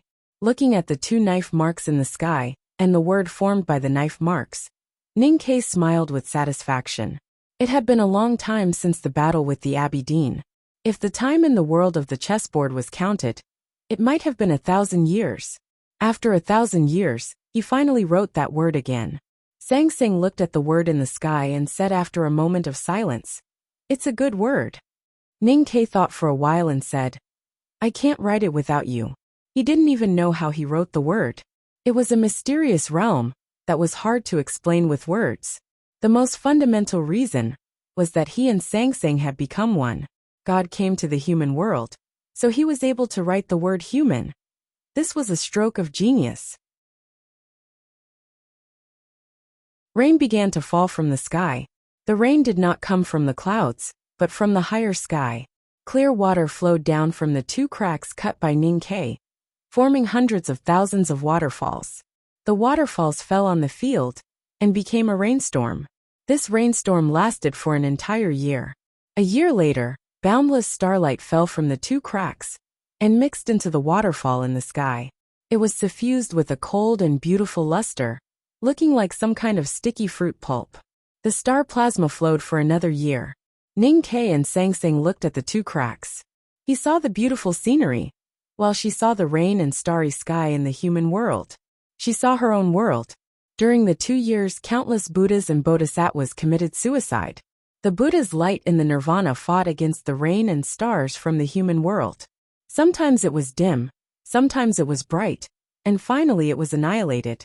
At the last moment, Buddha, who was hiding among all living beings, made the world launch the most powerful attack on Ninkei and Sangsang, trying to stop them from leaving. In the rainstorm, countless Buddhas and Bodhisattvas floated in the air thousands of feet high, surrounding the mountain peak. Countless celestial devices glowed with golden light and approached the mountain peak. The big ship was only 1 step away from the cliff. In the rainstorm, Sangsang stood on the peak with her black hair dancing wildly. The flowers in her indigo dress gradually disappeared. She quietly looked at the countless Buddhas and Bodhisattvas around her and raised her right hand to the sky. She had seen her own world, connected with the rules, and naturally the power of heaven was reborn. She raised her hand, and the rainstorm falling from the cracks in the sky suddenly became bright, because a star in the distant night sky on the other side of the crack suddenly became countless times brighter. The stars in the Hautian world were not burning stars. The reason why they suddenly brightened was not because of an explosion, but because the distance between the star and the observer was rapidly shortening. A dazzling bright spot appeared in the crack. The bright spot arrived in an instant, and easily passed through the crack, the majestic rain, and came to the inside of the chessboard world and the peak. A star fell in Sangsang's hand. Sangsang's hand shone brightly. Countless extremely bright rays of light shot from the peak to the surrounding fields, easily evaporating the falling rain, and continuing to spread. Ninkei took out his sunglasses and put them on. The celestial devices containing infinite power of Buddha in the sky outside the peak melted and broke in a very short time when they encountered the light emitted by the stars, and finally turned into wisps of green smoke. Countless Buddhas and Bodhisattvas floating in the rain felt the extremely terrible power of heaven and fled to the periphery of the field. But there were still thousands of Buddhas and Bodhisattvas who were purified into nothingness by the light of the stars. Starlight sprinkled from the peak, and the river glowed with silver light. It was extraordinarily quiet. The big ship was also motionless. It was still 1 step away from the cliff, but it could no longer get closer. Countless Buddhas and Bodhisattvas fled to the field behind the big ship in horror. It was dark and dense, like a receding tide. The indigo lion turned into a wisp of green light and instantly fled to the horizon. Looking at these scenes, Sangsang's face showed no expression. She walked to the edge of the cliff, stretched out her hand into the rainstorm, and slightly loosened her fingers, letting the star fall in her hand. The star came to the foot of the mountain and fell into the river, stirring up huge waves hundreds of feet high. The big ship was shaking and creaking, as if it would fall apart at any time. The Buddhas and Bodhisattvas who were running on the ship were shaken into the sky, and then fell heavily to their deaths.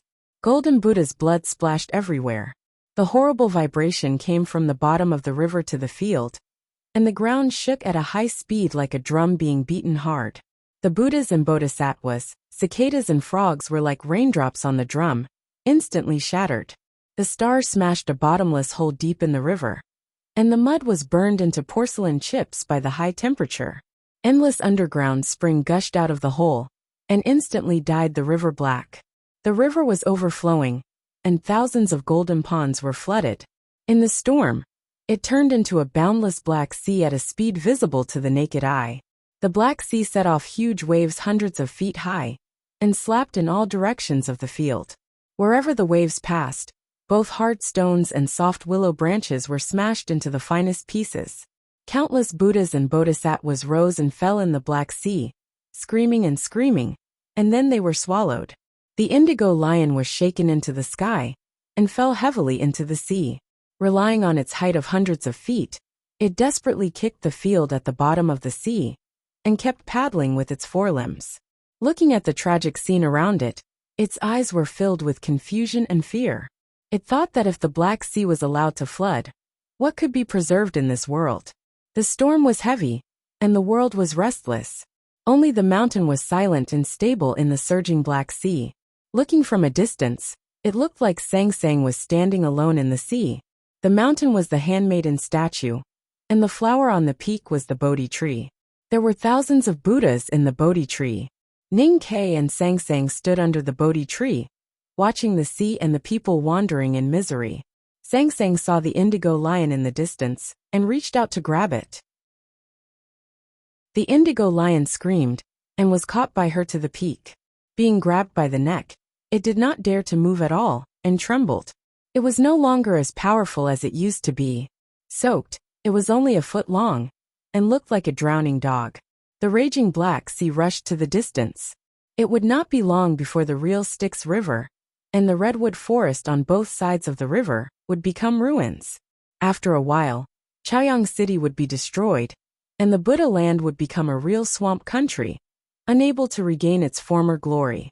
All this was because Sang Sang had picked a star. Sang Sang looked at the tragic scene of the Buddha land without any emotion or pity. She kept using the power of heaven to make the Black Sea more violent. She wanted to destroy the world with the flood. She had been trapped here by the Buddha for more than 1,000 years. If Ning Kai had not woken up, she would have been lost here, unable to find herself, and Hao Yan would have become a prisoner in the chessboard. This was a humiliation she could not bear. Her indigo dress was full of anger and negative emotions, and she had to vent them in some way. That's enough. Ning Kai said, the grass, trees, and stones in this world could all be the Buddha. If you want to kill him, you have to destroy the world. It will take too long, and you may not succeed. Sang Sang did not say anything, looking for the trace of the Buddha in the waves and the storm. Ning Kai walked to the edge of the cliff, took her hand, and said quietly, let's go. After a moment of silence, Sang Sang said, let's go. Ning Kai turned to look at the thousands of Buddhas on the Bodhi tree, raised one hand to his chest, and sincerely saluted. Brothers, I'm leaving. The Bodhi tree swayed gently in the storm, and thousands of Buddhas sitting on the green leaves chanted the name of Buddha calmly. They put their palms together and praised, farewell, Buddha. Ning Kai and Sang Sang held hands and slowly floated away from the peak. Against the storm and the starlight in the rain, they flew toward the intersection of the two cracks in the dark sky. The indigo lion did not dare to struggle in Sang Sang's hand. It looked at the doomsday-like scene in the Buddha land and felt sad, knowing that it could never come back. At the back of the mountain of the academy, Sixth Brother was still smashing the chessboard, and people were still watching it. The spring rain was like smoke and fog, wetting the pear tree, people's clothes, and the chessboard. Eldest Brother did not go back to the palace tonight, but stood under the pear tree, looking at something thoughtfully. He did not look at the chessboard, but at the sky and the stars in the night sky. All of a sudden, a star left its original position, turned into a streamer, and came to the ground. In an instant it came to the back of the mountain, broke the cloud gate array, and fell on the chessboard. A loud bang resounded. The people around the chessboard were shocked. They wondered why the stars would fall. What would happen if they hit the flowers, grass, and people like them? Who could react in time? The meteor fell, and the small crack on the Tianyuan position of the chessboard seemed to widen. Eldest Brother looked at the chessboard and said with a smile, welcome back. I recommend Fat Tabby Cat. That is Zhang Yu's new book, Phoenix Throne, Reincarnation of the Sun, No reincarnation of the Sun and Song of the Sky Sword. The quality of the new book is guaranteed, and it is trustworthy. Please enjoy. To be continued. If you like this work, please come to Chidian.com to vote for me. Your support is my greatest motivation. Chapter 996. Ning-Ke appeared beside the chessboard. His clothes were ragged and he was soaked. His skin was dark, and he was thin and tired. He looked like a refugee fleeing from a famine. He was extremely pitiful. Seventh sister Muyu's eyes turned red. She stepped forward and touched his head. The rest of the senior brothers also surrounded him and kept patting his head to express their complicated feelings. They hadn't seen their beloved youngest brother for 4 years. It was natural for them to be excited when they reunited after such a long time. As for Ning-Ke, he had been separated from his senior brothers and sisters for 1,000 years. It was more than a long time. It was as if countless reincarnations had passed. He was so excited to meet them again. He missed them very much after not seeing them for 1,000 years. Ning-Ke held fourth brother in his arms and patted his back hard. Then he did the same to fifth brother, sixth brother, 11th brother, Wang Qi, and even seventh sister. Finally, he walked to eldest brother and bowed to the ground. Senior brother, I'm back. It's good that you're back. Eldest brother said with a smile. His expression was still so gentle and calm, as if he wouldn't care even if the sky fell down. But somehow his voice was slightly trembling, thinking of the time spent in the chessboard world, and how he almost forgot his existence there. Ning-Ke had mixed feelings. He said, I'll never leave again. Beigong walked to him and asked with concern, what on earth happened? Ning-Ke briefly described his experience in the chessboard world. He mentioned that he was cultivating Buddhism in the White Tower Temple and almost fell unconscious. Then he was woken up by 2 axes. The axe in the ocean of consciousness is Lotus's consciousness. What is the axe in the sky? If it wasn't for the axe that kept striking me, I might not have woken up. Ning-Ke said, everything has an answer. Now this is the thing that I haven't figured out. Who is striking me and who is saving me? Hearing this, everyone turned to look at sixth brother. Sixth brother stood beside the chessboard, still holding the extremely thick iron hammer in his hand.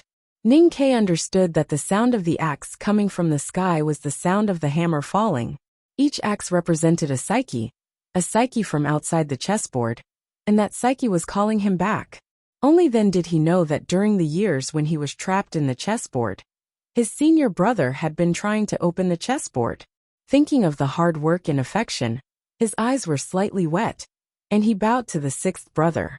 Sixth brother helped him up and said embarrassedly, everyone smashed. I'm just good at wielding hammers, so I smashed a little more. Eldest brother is the one who is really powerful. Ning-Ke naturally knew this. He bowed again to his fellow disciples around the chessboard. Song Qian said that younger brother did not need to be so courteous, so he stopped bowing and thanked them. Instead, he hugged everyone again. In this round of hugs, he didn't even let go of the eldest brother, let alone the seventh sister. Muyu stepped back to avoid his arms and said shyly, I'm married. Ning-Ke didn't get to hug her. He was a little unwilling and asked, I know. So what? Muyu said seriously, men and women shouldn't touch each other. I let you hug me because I felt sorry for you. How could you keep hugging me? Who cares? If you really want to find an excuse, senior sister, you let me hug you on behalf of second brother. Ning-Ke smiled and took her into his arms. He hugged her so hard that she almost couldn't breathe. When Muyu's feet touched the ground, she naturally complained. The big white goose appeared out of nowhere and fiercely pecked at Ning-Ke's ankle. The pain made Ning-Ke break out in a cold sweat, and he almost fell to the ground. Ning-Ke looked at the big white goose that had retreated to the side and said with lingering fear, this guy is really a good guard. If I were to plant some red apricots in the wall, they would definitely be eaten up by it as soon as they grow. Muyu took out clothes and towels from the wooden box that the big white goose was dragging. She walked to Ning-Ke and wiped the rain off his body. She said, why are you all wet?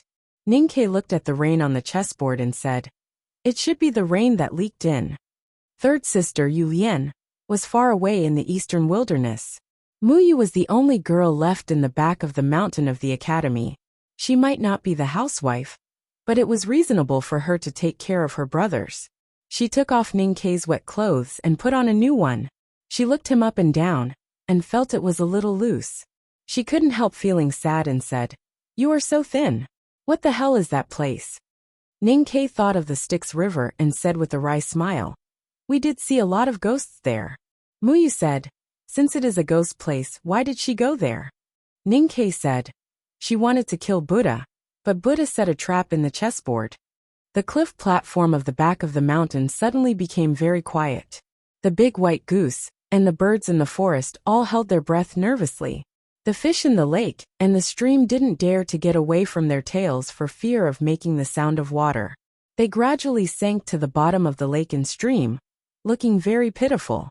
Because Ninkei mentioned her, they remembered that she was also the one who left the chessboard. They all looked at the pear tree, their bodies extremely stiff. After the chessboard was opened, Ninkei and his brothers and sisters hugged and talked about the future. It had been a long time, but no one thought of her. She didn't want to be noticed, so no one could find her, not even eldest brother. They all looked at Sang Sang under the pear tree. Sang Sang looked at the pear tree quietly. No one knew what she was thinking.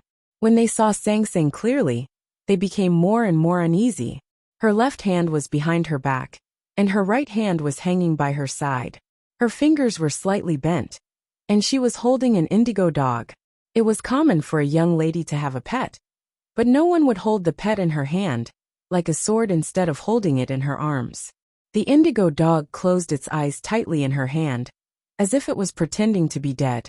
It was dead silent by the lake. The pear tree was blown by the mountain breeze, and dozens of water drops fell. Eldest brother looked at her quietly, and then reached for the wooden stick at his waist. Fourth brother Fan Yu walked to the iron-making house by the stream, where the river and mountain sandbox was. Fifth brother Song Qian and eighth brother reached out to grab the black and white chess pieces, their fingers trembling. Sixth brother held the iron hammer tightly, and his muscles were like mountain rocks. An embroidery needle appeared between Muyu's fingers, and the tactical array of the cloud gate on the mountain road moved slightly. Beigong sat cross-legged with the zither across his chest. Shiman stood behind him with the vertical flute between his lips. In a few seconds, everyone was ready to fight, and they used their strongest means. Because Sang Sang under the pear tree was Haotian, the most powerful and unavoidable enemy of the academy. Wang Qi was very distressed. He was good at debating flowers and plants and poisons, but none of them could defeat Haotian. Haotian wouldn't reason with him, so how could she be poisoned to death? He looked left and right, and finally his eyes fell on the little white flower in Song Song's hair, which was slightly trembling in the wind. He said in a trembling voice, "This flower is very beautiful. Where did you pick it?" It's okay. She's still my wife." Looking at the tense situation, Ninkei said hurriedly. But Sang Sang ignored him, so it was hard to believe that she was really okay, which made him feel a little embarrassed. It was dead silent under the pear tree, and only the mountain wind passed through the holes of the flute, and the strings of the zither could be heard. After a long time, Sang Sang finally stopped looking at the pear tree, and turned to the crowd. She said emotionlessly, "Because of Ninkei, I won't kill you today." Hearing this, Ninkei was finally relieved, and his legs felt a little weak. Sang Sang had been rid of the 3 poisons of greed, anger and obsession, and the power of heaven had come again. No matter how powerful eldest brother and the academy were in the human world, they couldn't be her opponent. Their lives were in her hands. "See, I said it's okay." He patted his chest and said proudly, "I have face." Beigong felt very embarrassed and said, "You've lost the face of the academy." Ninkei explained seriously, "Live first, and then we'll talk about face." Sang Sang reached out her hand, and the chessboard fell into her hand. She looked at the people of the academy and said, "I want this." Although she didn't use a question, it was actually a question. The crowd was a little surprised, and then they shook their heads. Although the academy liked to do things against heaven, no one really wanted to fight with Haotian.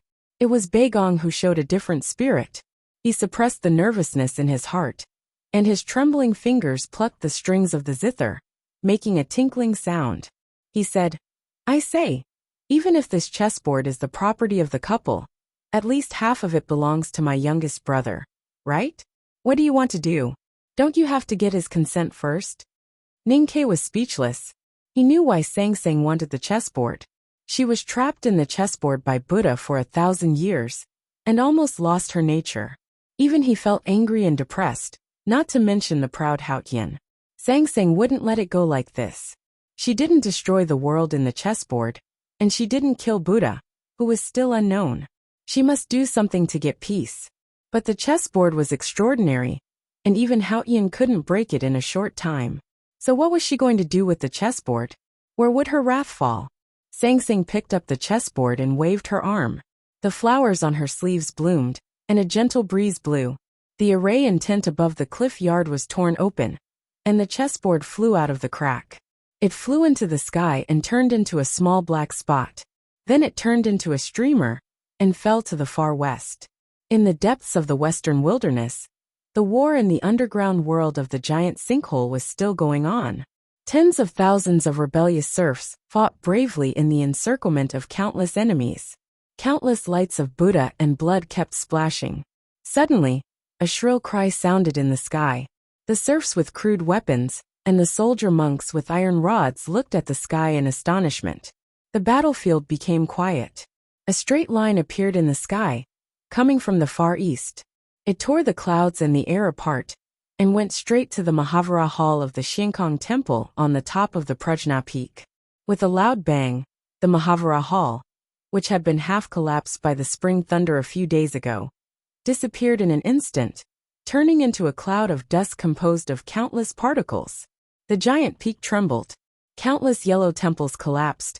Countless Buddha statues were broken, and countless monks vomited blood and died. The terrible vibration spread to the field. Countless warhorses neighed in fear and knelt down. The Mahavira Hall was completely destroyed, and only the flat cliff yard was left on the peak. A dark hole appeared in the cliff, and the rocks were eroded by the high temperature into quicksand. Countless dust and sparks sprayed out of the hole, almost touching the clouds. The Xiankong Temple suffered a disaster, because Sang Sang threw the chessboard back from the back of the mountain of the academy. She used the chessboard of Buddha to blow a deep hole in the remains of Buddha. The chessboard went through the whole mountain, and continued to go to the bottom of the field. It penetrated hard rocks and hot rivers and did not stop. It went to the terrible magma layer.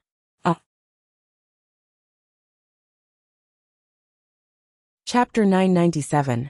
The peak was in ruins. Broken beams and stones were everywhere. The broken bell kept rolling between the curtains, making a deep sound. The chief monk of scripture was covered in dust. He walked to the cave, and tried to find the chessboard by squinting his eyes. However, he couldn't find it. He looked sad. The Xiankong Temple suffered a catastrophe. Countless yellow temples collapsed and thousands of monks were killed or injured. The monk soldiers in the field, as well as Qin Yan and other powerful cultivators of the Buddhism sect, were also affected and injured. But these were not the reasons why the chief monk of scripture was sad. He was sad because he sensed that he would probably never see the chessboard left by the Buddha again, which meant that the Buddha would never come back to the human world. The chessboard broke through the hard rocks and the boiling underground river. It went thousands of miles deep underground and sank into the red magma, where it was burned by the high-temperature underground fire.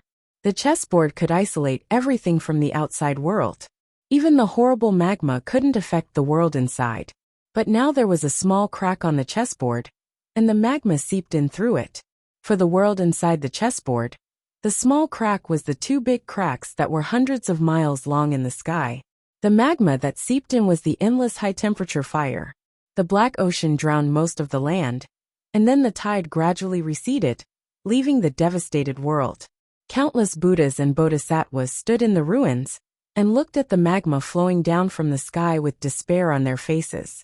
The lava of fire kept flowing down from the cracks in the sky, looking like countless red waterfalls. It was very beautiful, but also very terrifying. The lava of fire fell on the field that was still flooded, corroding and producing a poisonous hot mist that instantly enveloped the whole world. Many Buddhas and Bodhisattvas turned black and then died. First, there was the world-destroying flood, and then the heavenly fire of punishment. Countless lives in the world of the chessboard came to an end. Miserable scenes were everywhere, and it looked like the Dharma-ending age mentioned in the Buddhist scriptures.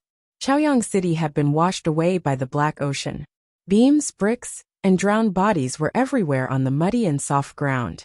The bell in the White Tower Temple couldn't ring anymore. A young monk stood outside the city and looked at the cracks in the sky in the distance. He looked at the Buddha statue of the handmaiden, put his palms together, and walked on the muddy water with a determined expression. The young monk left Chaoyang City and went to the Far East. He looked at the Buddha statue of the handmaiden, put his palms together, and walked on the muddy water with a determined expression. He was going to cultivate Buddhism. Maybe it would take him thousands of years to rebuild the handmaiden statue to look like himself. Even so, he knew he had failed. Haotian had left the world and would definitely return to her divine kingdom. But he still had to do it, because this was his world. Under the pear tree in the back mountain of the academy, Sang Sang looked at the west emotionless. She couldn't find and kill the Buddha in the chessboard in a short time, and she had to focus on the bright moon in the sky. So she chose to seal the chessboard deep in the ground.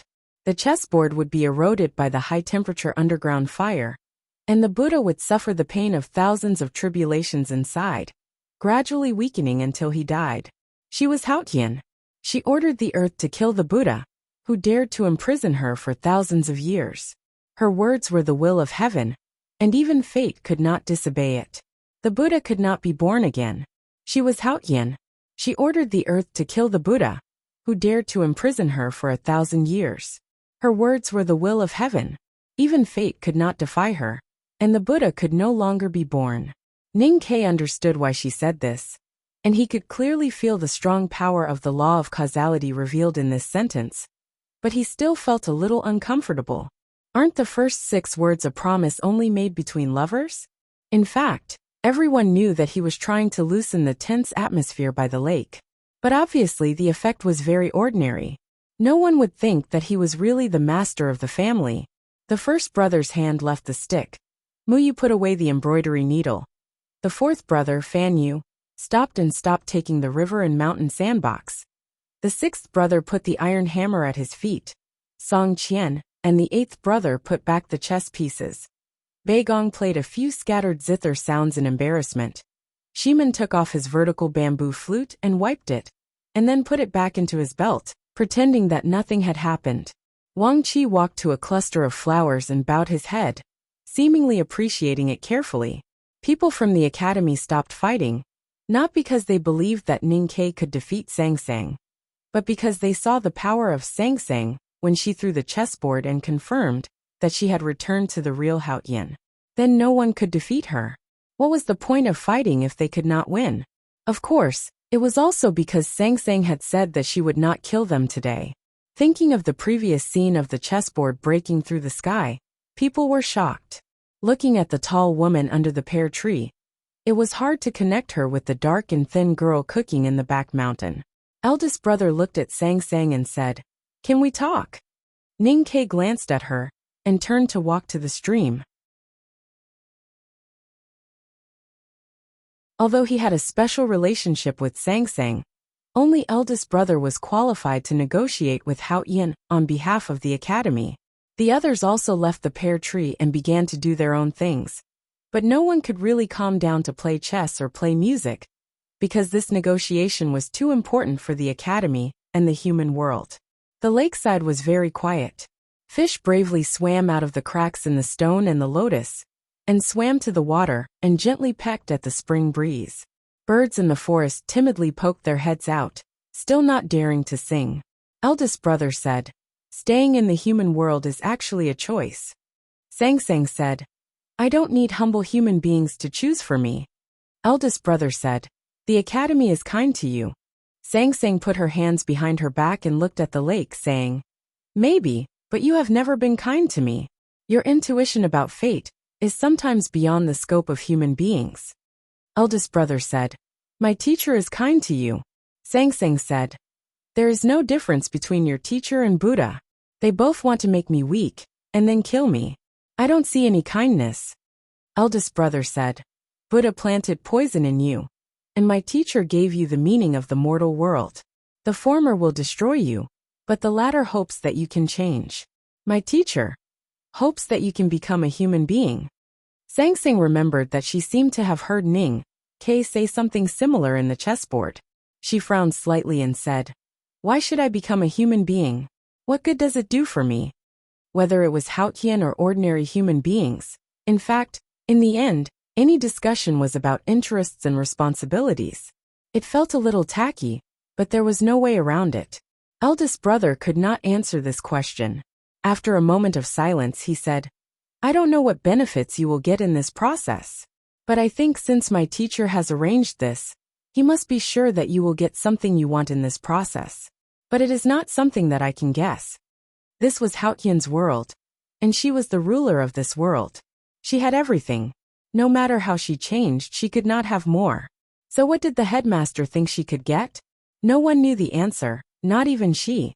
The conversation was short, and without any result. Sangsang left the pear tree, and walked out of the mountain with her hands clasped behind her back.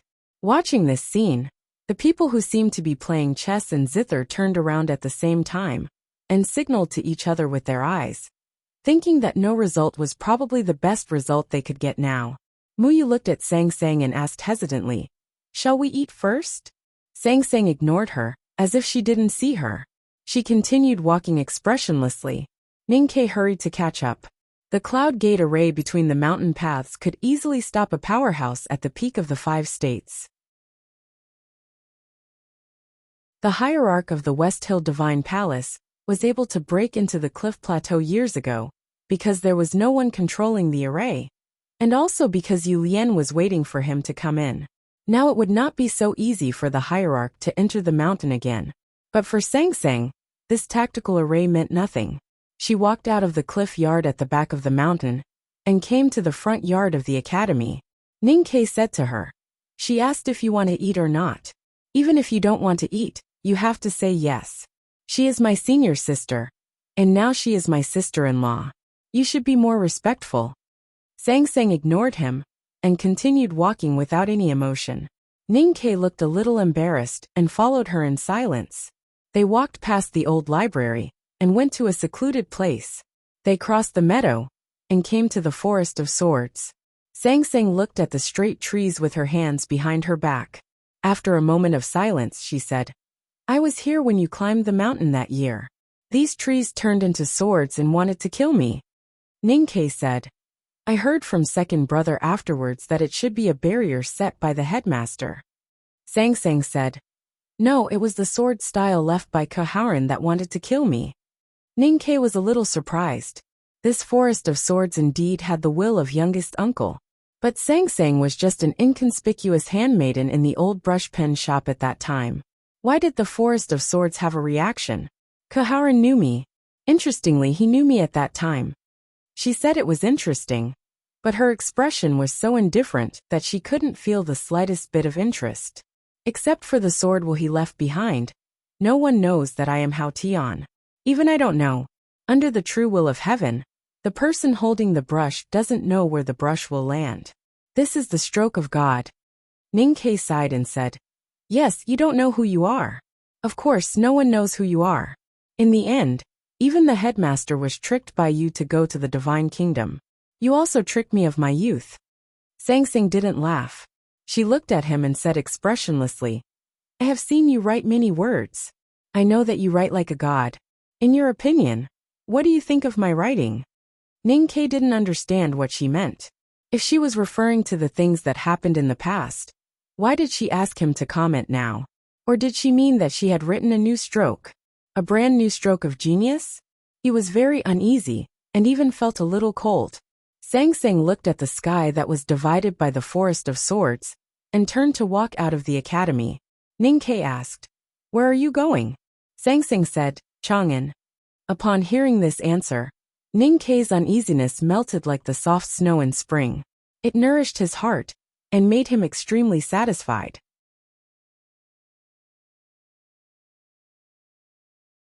Now the only thing in the human world that could threaten her was the god-stunning array in Chang'an.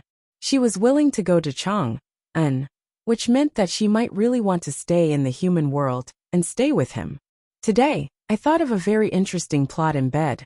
I forgot it because I was in a hurry to go to the toilet. I remembered it when I got home. I forgot it because I was in a hurry to go out. So I forgot it again. On the way to the hospital, I thought about it for a long time. But when I got there, I forgot it again. Then I never thought of it again. It made me feel very uncomfortable. I will record it here as a memorial. Just pretend that you have seen the plot. To be continued. If you like this work, please come to Chitian.com to vote for me. Your support is my greatest motivation. Chapter 998. In the south of Chang'an, there were willows beside the official road. The traces of the war had mostly been erased by time. Only the injured soldiers with crutches in the tea shop kept reminding people of the past. Sang Sang returned to the city with many memories, but she looked very calm as if she had never left. She walked casually through the familiar streets with her hands behind her back.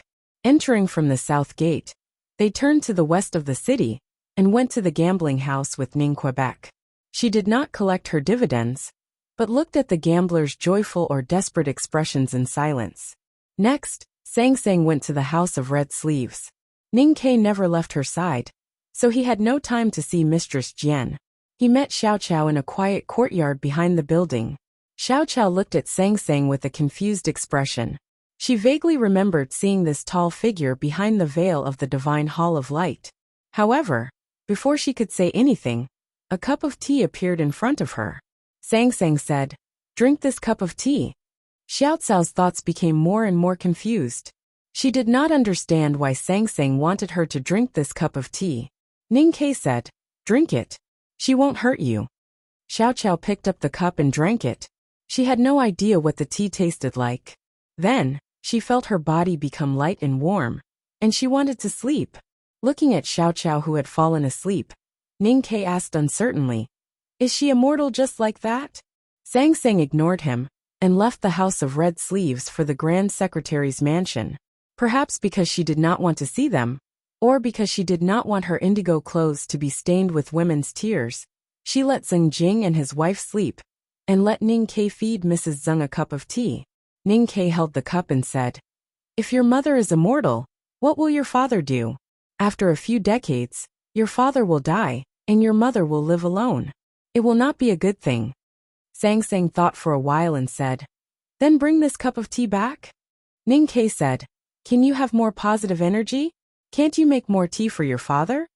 Sang Sang said, "First of all, I am Haotian. I have no parents. They are just the former homes of my body. Secondly, not everyone is qualified to drink this cup of tea." Ning Ke looked at her and did not say anything. She made another cup of tea. Ning Ke smiled, carried the teacup to Grand Secretary Zeng Jing, and fed him. As he walked out of the Grand Scholar Manor, Jing Jiu asked earnestly, "It seems that the cup of tea can really make people live forever?" Sang Sang said, "I said I would grant them immortality." Ning Ke said, "Then you still owe me a few cups of tea."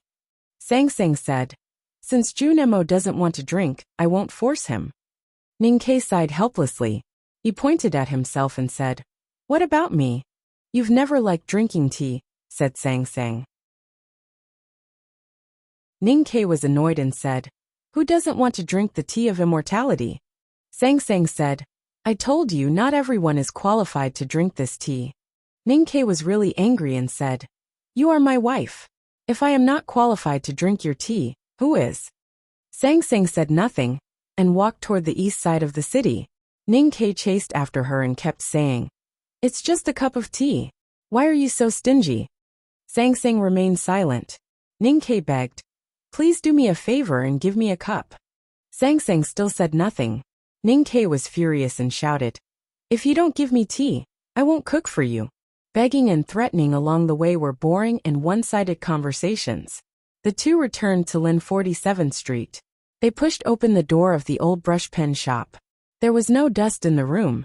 They walked into the small courtyard and scared away the old cat on the windowsill. Sang Sang walked into the kitchen and took a look. Then she walked back to the front berth and sat down. She knocked on the table. Ning Ke understood what she meant. He reluctantly went to the market to buy ingredients and made 2 meat and 2 vegetable dishes. Then he filled 2 big bowls of fragrant white rice. In the past, Sang Sang cooked, except for the time when she ran away from home. Now she was Haotian, so she naturally wouldn't cook anymore. He had already gotten used to the change of status in the family, since he was in the Divine Hall of Light. After dinner, Ning Ke washed the dishes. Sang Sang walked out of the old brush pen shop and into the shop next door. For some reason, the business of the shops on Lin 47th Street was not doing well.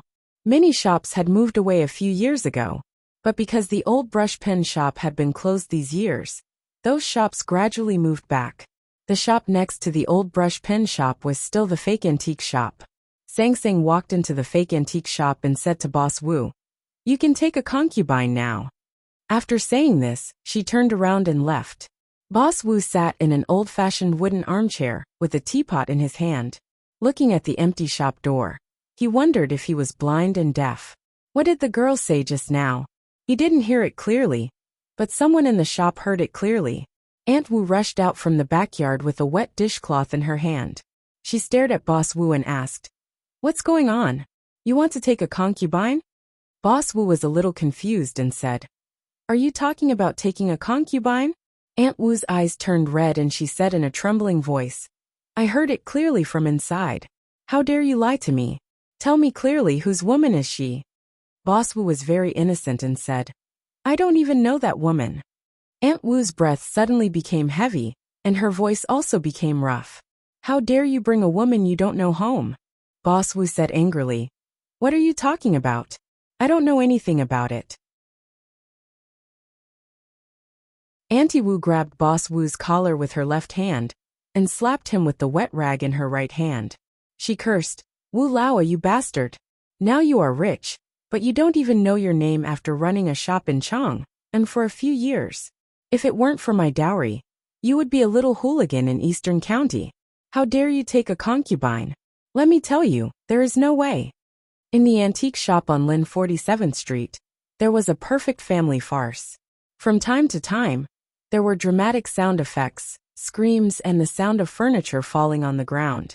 Sang Sang didn't know these things and she didn't care about them. In her opinion, as long as Ning Ke became the emperor of the Great River Kingdom, the bet would stand. As for whether Boss Wu could keep it or not, it was his own business. At this time, she was shopping with Ning Ke and Chang'an. They went to Chenjinji Cosmetics store, but they didn't buy cosmetics. They went to the Eastern City Market, but they didn't buy vegetables. They went to the fragrance workshop, but they didn't buy pen and paper. They went to the building of pines and cranes, but they didn't ask for noodles. She was a tourist who traveled all over Chang, and without leaving a trace. She just left new footprints in the streets where she had left her footprints, removing the traces of the past. Chang'an was the God-stunning array. She had lived in this city for many years, and the aura she left behind had greatly affected the God-stunning array. Now she was walking to repair it. The next morning, she and Ning Ke returned to the house by Yinming Lake. She went to the lake and stood on the embankment, thinking for a moment while facing the lotus field on the lake. Then she plucked a few soft willow branches and made a dozen little things at a speed that was too fast for the naked eye to see. Among the little things she made were bamboo baskets, tables, chairs, and a frog. After she finished, she didn't hand them to Ning Ke, but threw them into Yinming Lake. Looking at the willow things floating in the lake and gradually sinking, Ning Ke was silent. When he saw the willow frog also sink to the bottom of the lake, he broke the silence and said, "Buddha is not a frog, and I am not a prince. It seems that there are no fairy tales in this world." Sang Sang returned to Chang, and undid these things to revisit and repay her debt. Back in the Divine Hall of Light, she had decided to cut off her ties with the human world in this way. Now she was still doing this, which meant that she still wanted to leave the human world and return to the Divine Kingdom. Many years ago, in Min Mountain, beside the bonfire at the entrance of Northern Mountain Road. You also said that fairy tales are lies. The ugly duckling can become a swan not because of its efforts, but because it is a swan. I am Haotian, so I can't stay in the human world. No matter how hard you try, you can't change it. After a long silence, Ninkei said, You know, I still have many tricks. Sang Sang looked at the lotus field and said, Yes, you can use the God-stunning array to suppress me. Ninkei said, You know I won't do that. Sang Sang said, Because you know very well that even if the God-stunning array is repaired, it can't kill me now. Sang Sang said, Why? You wanted me to return to Chang'an because of this.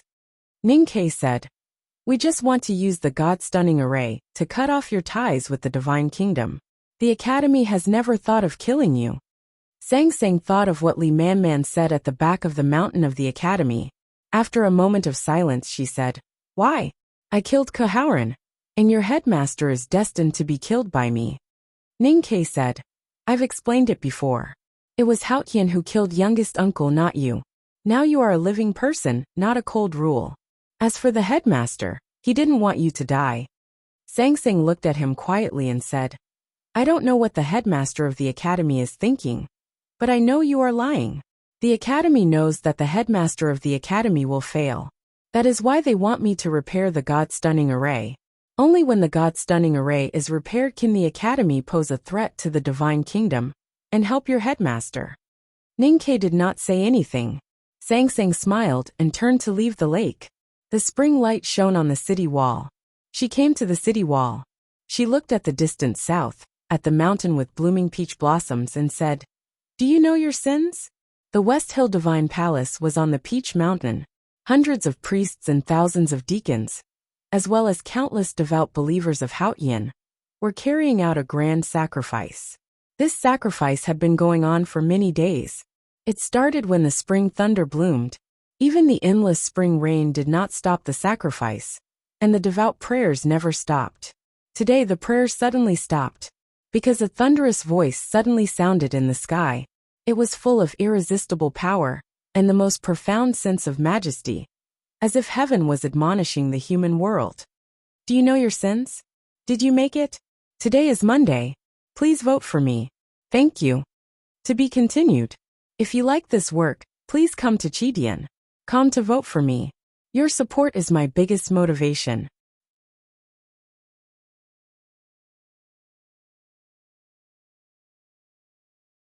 Chapter 999.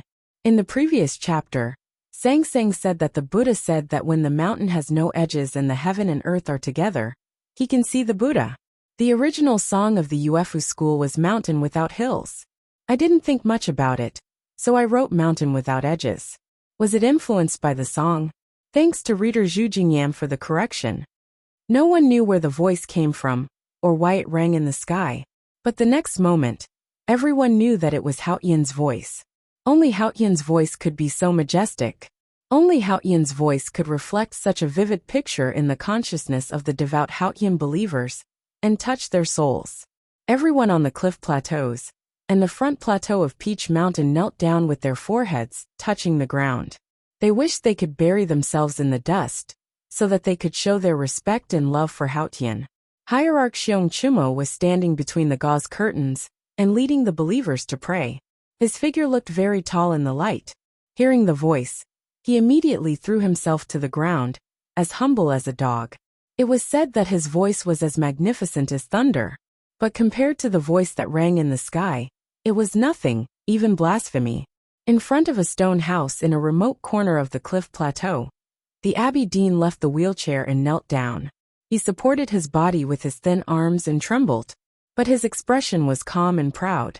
The middle-aged priest finally left the wheelchair and knelt behind the Abbey Dean. Long Qing knelt even further behind. His face was as pale as snow, and his eyes were full of fear. He knew clearly what the Abbey Dean had done was disrespectful to Haotian.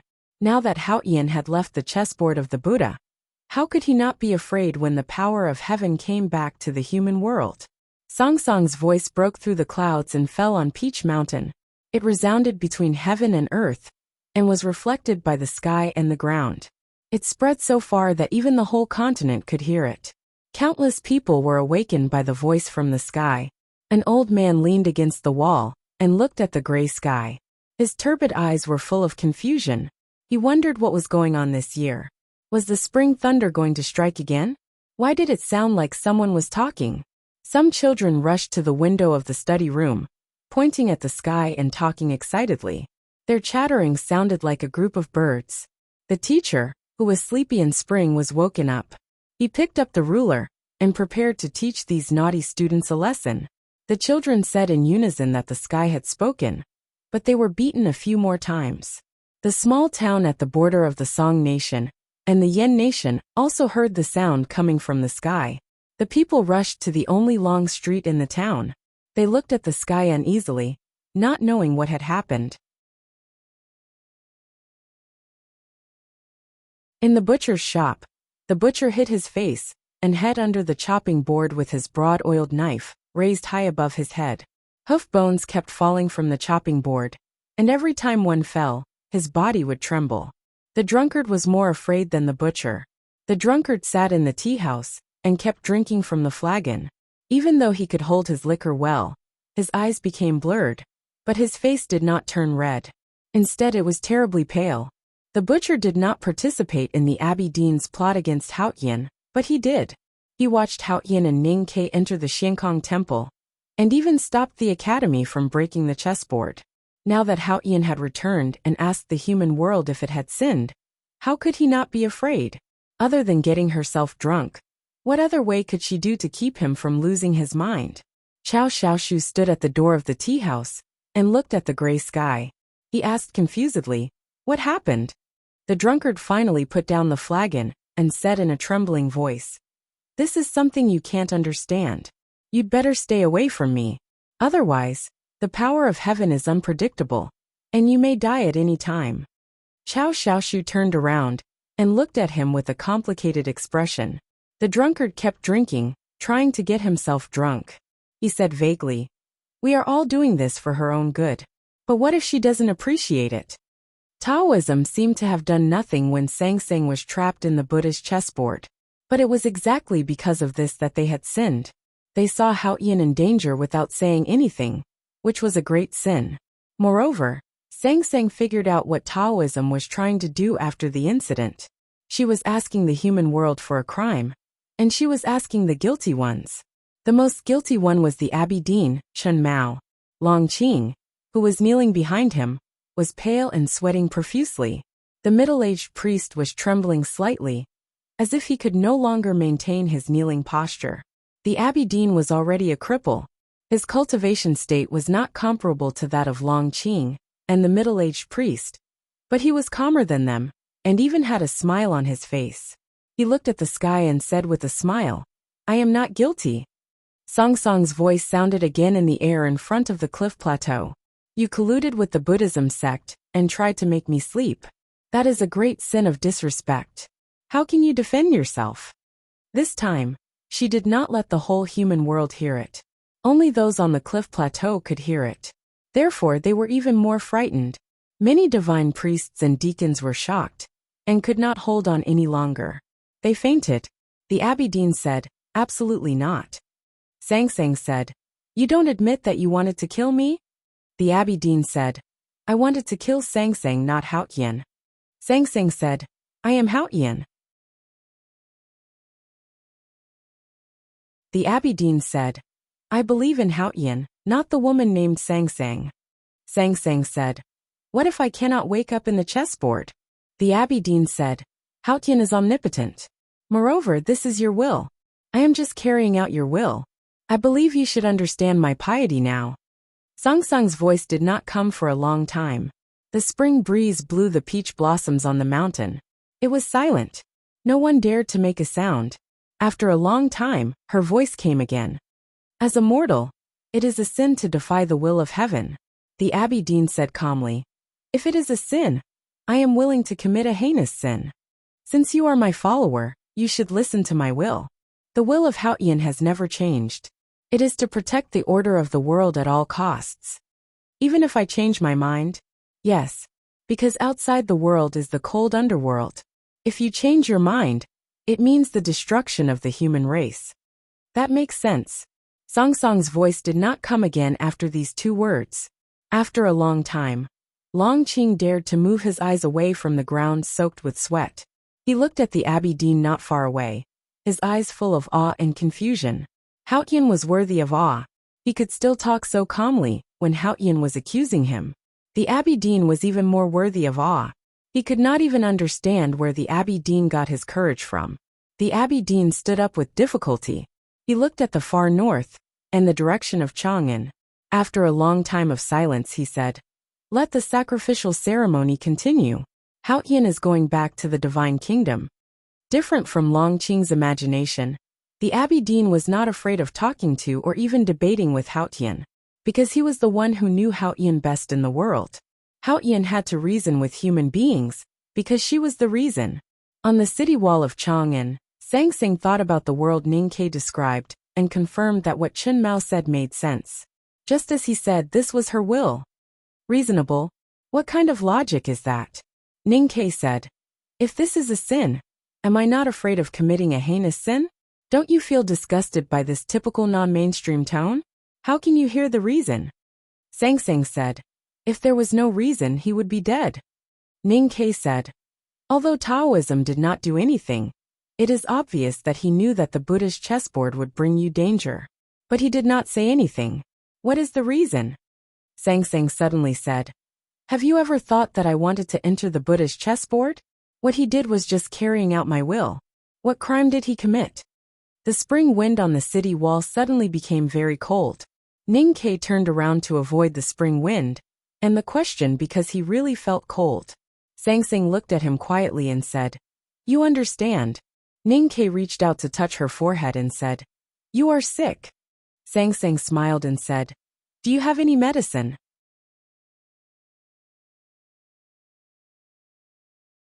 Ning Ke said seriously, "11th brother is best at making medicine. Can I get some for you?" It was all a joke, because he only dared to joke at this moment. The conversation between Sang Sang and the Abbey Dean made his heart colder and colder. Even her smile could not bring him warmth. Her smile was so calm and indifferent. "As I said, you want me to enter Chang, and because you want me to build the God-stunning array. You want to break the sky and help the headmaster to defeat me. I know everything you are thinking about. You can't lie to me." Sang Sang looked at him and said calmly, "If you are guilty, what should you be guilty of?" Ning Ke gradually calmed down and looked at her. He said, "Don't forget, I also know everything you are thinking about. You want to use the God-stunning array to reopen the gate of Hao Tian's divine kingdom. You can't lie to me." Sang Sang said, "You are lying after all." Ning Ke said, "You have lied to me more than I have lied to you. Just like what we said in the academy yesterday, you have lied to my youth, so don't lie to my feelings." Sang Sang said, "Feelings? I know what it is, but I didn't lie to you." Ning Ke said expressionlessly, "You can't get rid of the sense of worldly affairs that the headmaster left in your body. You can't cut off the affection between you and the human world and me, so you can't go back. You and I traveled the human world together, but we couldn't find a way, until we went to the Lank Temple and saw the broken Buddha statue on Hua Mountain. You understood the trap that Buddha set for you, so you resolutely went to the trap and got yourself poisoned by the 3 poisons of greed, anger and obsession. You went to Buddha and said that you wanted to kill Buddha, but it was all a lie. We went to the Xiankong Temple and were trapped in Buddha's chessboard. It was your own choice, because by getting rid of the 3 poisons of greed, anger and obsession, you got rid of the sense of worldly affairs." He said bitterly, "Buddha thought he had calculated the cause and effect. He didn't expect that in your eyes. He was just a sharp carving knife. You wanted to use this carving knife to cut off your flesh and get rid of the dust on your body so that you can return to the divine kingdom. But have you ever thought about what it means to me?" Sang Sang said, "This is a war. Why don't you understand? These things seem to have nothing to do with me. But the one who spent a long time with you in the chessboard and got you poisoned by greed, anger and obsession is me. The one who picked up the carving knife and turned you into a Buddha, helped you get rid of the 3 poisons of greed, anger and obsession, and got rid of the sense of worldly affairs, is me. It's me, it's me, it's still me. Ninkei looked at her and said with a smile, "The 1,000 years in the chessboard were my feelings. You used me and cheated my feelings. My dear, why don't you understand?"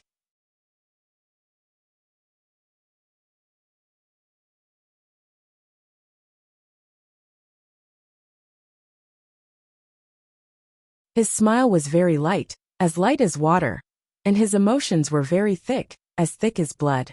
Now the story related to the chessboard and the cause and effect finally came to light. To be continued. If you like this work, please come to Chidian.com to vote for me.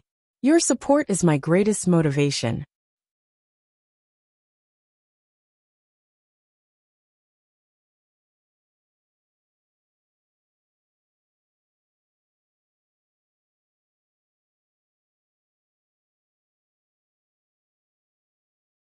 Chapter 1000.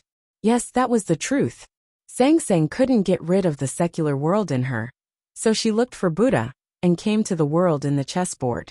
In that world, she was deeply in love with Ninkei, and had the 3 poisons of greed, aversion and obsession.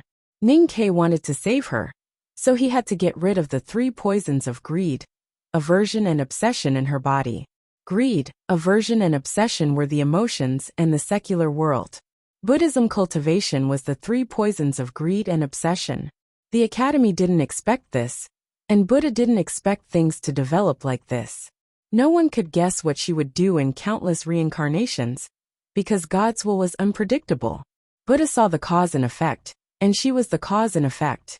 She used Buddha's plan to break the Academy's plan, and find the possibility in the impossible. This was Haotian's great wisdom, and Ninkei's great pain. Ninkei stood on the city wall, and looked at the spring breeze. He said indifferently, "In the small courtyard in Chaoyang City, did you feel happy when you saw me happily buying vegetables and cooking every day? I have called many people idiots in my life. I thought they were really idiots, but now I think I am the stupidest idiot."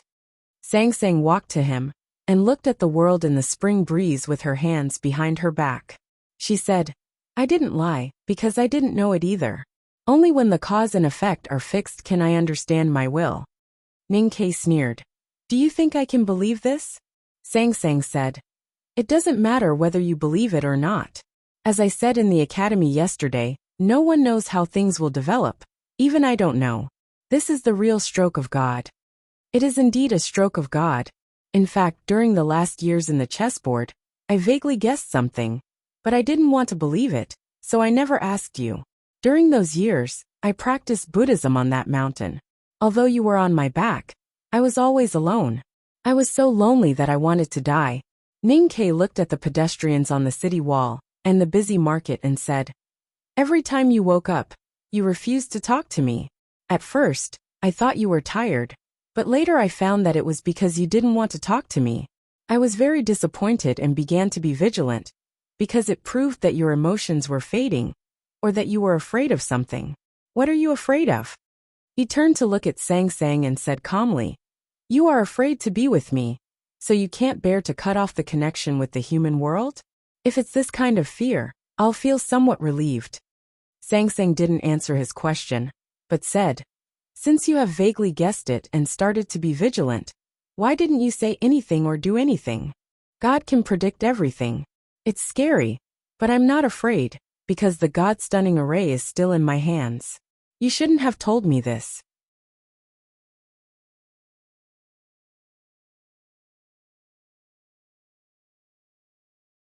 I'm not sure that you've gotten rid of the worldly will in your body. The Academy might use the God-stunning array to blast the sky, and then you could use it to return to the divine kingdom. But now it's impossible. Ninkei said expressionlessly, "Even if you become the cold and heartless Haotian, as long as you can't return to the divine kingdom, you can only return to your original state.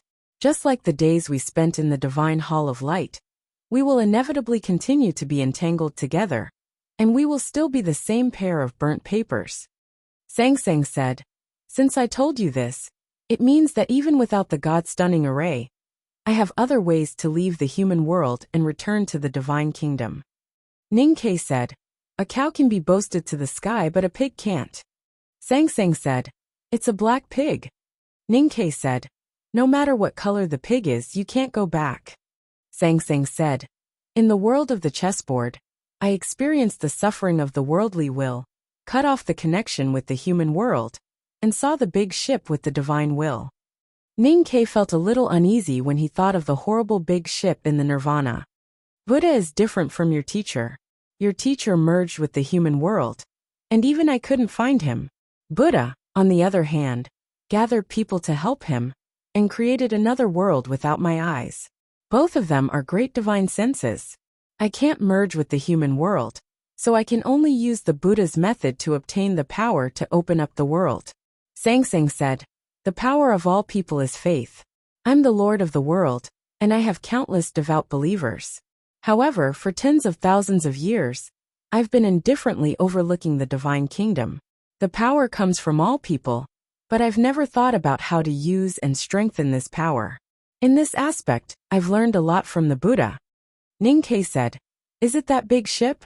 Sang said, "The Buddha delivers all people from suffering, and all people help him to cross the nirvana realm. I want all people to deliver me, so I have to deliver all people first, and then I can take the big ship to the nirvana realm."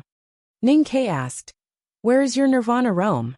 Sang said, "I came from the divine kingdom, so the nirvana realm is naturally in the divine kingdom." Ninkei looked at the gray sky and said nothing. Sang reached out to somewhere in the south. The academy was dozens of miles away from the city. The indigo lion, which was taken out of the chessboard by Sang, was confronting the big white goose by the stream.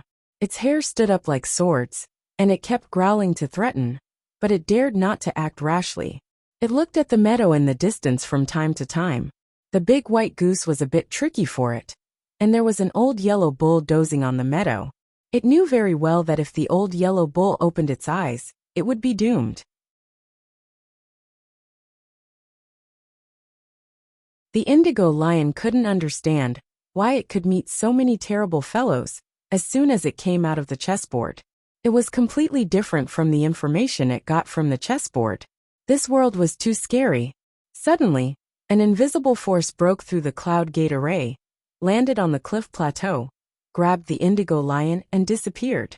The big white goose looked up to the sky and found that it couldn't see the abominable newcomer anymore.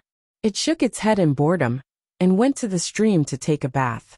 The indigo lion appeared on the city wall in Song's hand.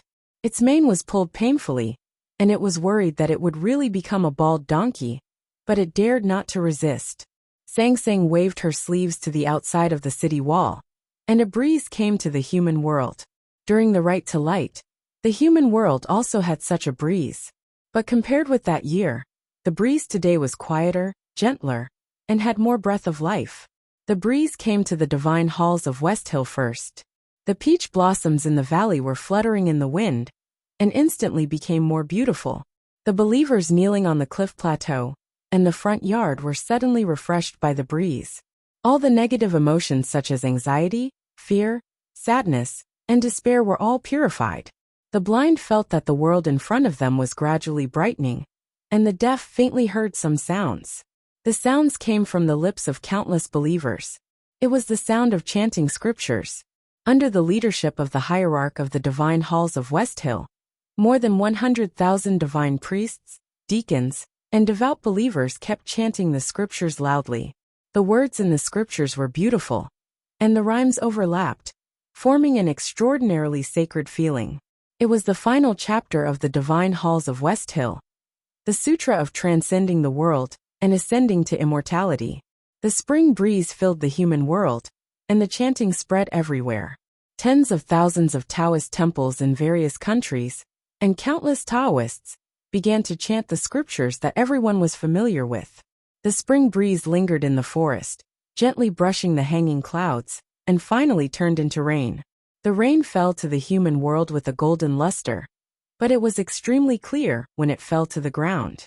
The spring rain fell on the peach mountain, wetting the woods and darkening the color of the peach blossoms.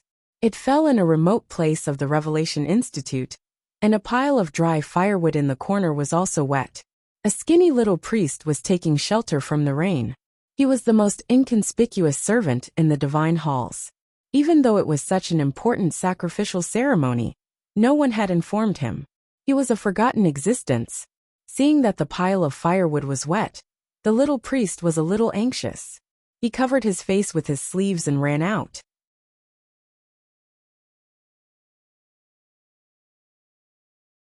He wanted to move the pile of firewood into the kitchen, and did not care that he was wet by the rain. The clear rain fell on him, and turned into countless mottled golden light spots. Then it seeped through his dirty Taoist robe, and began to slowly nourish his body and Taoist heart. In the small town between Song and Yen, the drunkard held the door, and looked at the rain falling from the sky. His right hand holding the flagon was slightly trembling, and he let the rain wet his face, whose age could not be guessed. The rain fell on the broken eaves of the butcher's shop, flowed down along the cracks, dripped on the chopping board, and wet the white and fat pig trotters. Then the butcher's face was wet with blood. They clearly felt that the filth that they suppressed in the deepest part of their souls was washed away by the rain falling from the sky. Their rotten bodies even showed a fresh vitality. The drunkard left the tea house, and the butcher walked out of the butcher's shop. The two came to the only straight street in the town, and stood at the two ends of the street, standing in the rain. They were moved and determined. The spring breeze filled the human world, and the spring breeze turned into rain. Naturally, the rain fell everywhere. Both the West Hill Divine Kingdom and the coast of the East Sea were covered by the drizzle. Even the depths of the wilderness in the far north had a rain.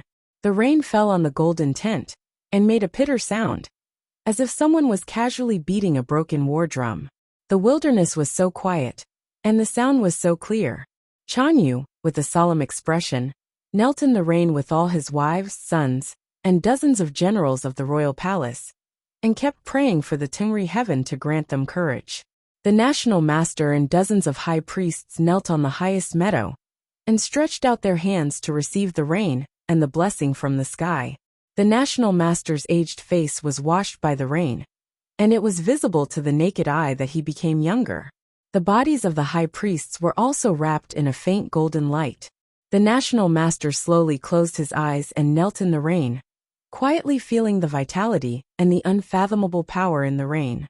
He was peaceful and full of awe. It was also raining in the Xiankong temple. Junemo looked at the iron sword that was soaked in the rain, and slightly raised his eyebrows. The iron sword was soaked in the rain and became darker. It was plated with a layer of luster, and became much sharper. His clothes were soaked, and he became much sharper. Junemo knew why. A few years ago, he said in front of her that he would not accept the gift from Haoyan. But he had no choice but to accept what she wanted to do. On the wilderness outside the pit, the big black horse lowered its head and dragged the heavy carriage, walking in the messy poplar forest. Suddenly, a spring rain fell and wet its body, and all the tiredness and loneliness disappeared. It squinted at the depths of the spring rain, and suddenly felt some reluctance. Similar scenes happen everywhere in the human world. Some cultivators cried in the rain. He, who could not enter the see-through realm after decades of hard cultivation, finally crossed the threshold today. Some Taoist cultivators who lived in seclusion in the deep mountains even reached the knowing destiny state overnight. Those who were seriously ill were saved and slowly woke up. Those who were about to die were saved and no longer suffered. They peacefully returned to the divine kingdom. Those who believed in Haoyan would be rewarded, because this spring rain was her gift to the human world. After the spring rain, the little Taoist in the Revelation Institute would no longer be a servant. He would become a genius in the cultivation world, and the most valued powerhouse of the new generation in Taoism. The drunkard and the butcher would no longer linger on. They would live a fresh life in the human world, before they were taken to the divine kingdom. The national master of the Golden Tribe Royal Court, and many powerhouses of Taoism, were cleansed by the rain, and became more powerful. Buddha only saved those who believed in him. Not everyone could receive Haoyan's gift. The monks in the Xiankong temple were very embarrassed by the spring rain. The abbey dean, who was kneeling in the rain in front of the stone house on the cliff plateau of the divine halls of West Hill, was still a cripple, and his face was pale from the cold rain. All the followers of Taoism benefited, as long as they were sincere believers of Haotian. The Abbey Dean was the leader of Taoism in the human world, but he was excluded from the process. He knew that it was not because his faith in Haotian was not strong enough, but because Haotian still remembered his disrespect. Looking at the human world in the spring rain, the Abbey Dean smiled bitterly, but his eyes were still firm. As long as the human world was still peaceful, it was not a big deal even if he was abandoned by Haotian. Chun Pippi and Tang shouting in Lingkong, tens of thousands of followers of the new stream, in front of the South Jin Imperial Palace. Yi Su in the shabby Taoist temple in the Kingdom of Song, and dozens of neighbors who were listening to his preaching. What were they thinking? The spring rain also fell in Chang'an. The clear rain was full of vitality, which was a mercy to the human world. Therefore the God-stunning array did not react. Xiao Qiao slept in the House of Red Sleeves for a whole day and night. Mistress Jian invited all the imperial doctors in the palace, but none of them knew what was wrong with her. She woke up when the spring rain fell. She walked to the window and leaned against the railing.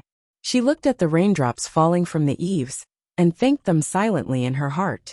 Zheng Jing and his wife also woke up to the sound of the spring rain.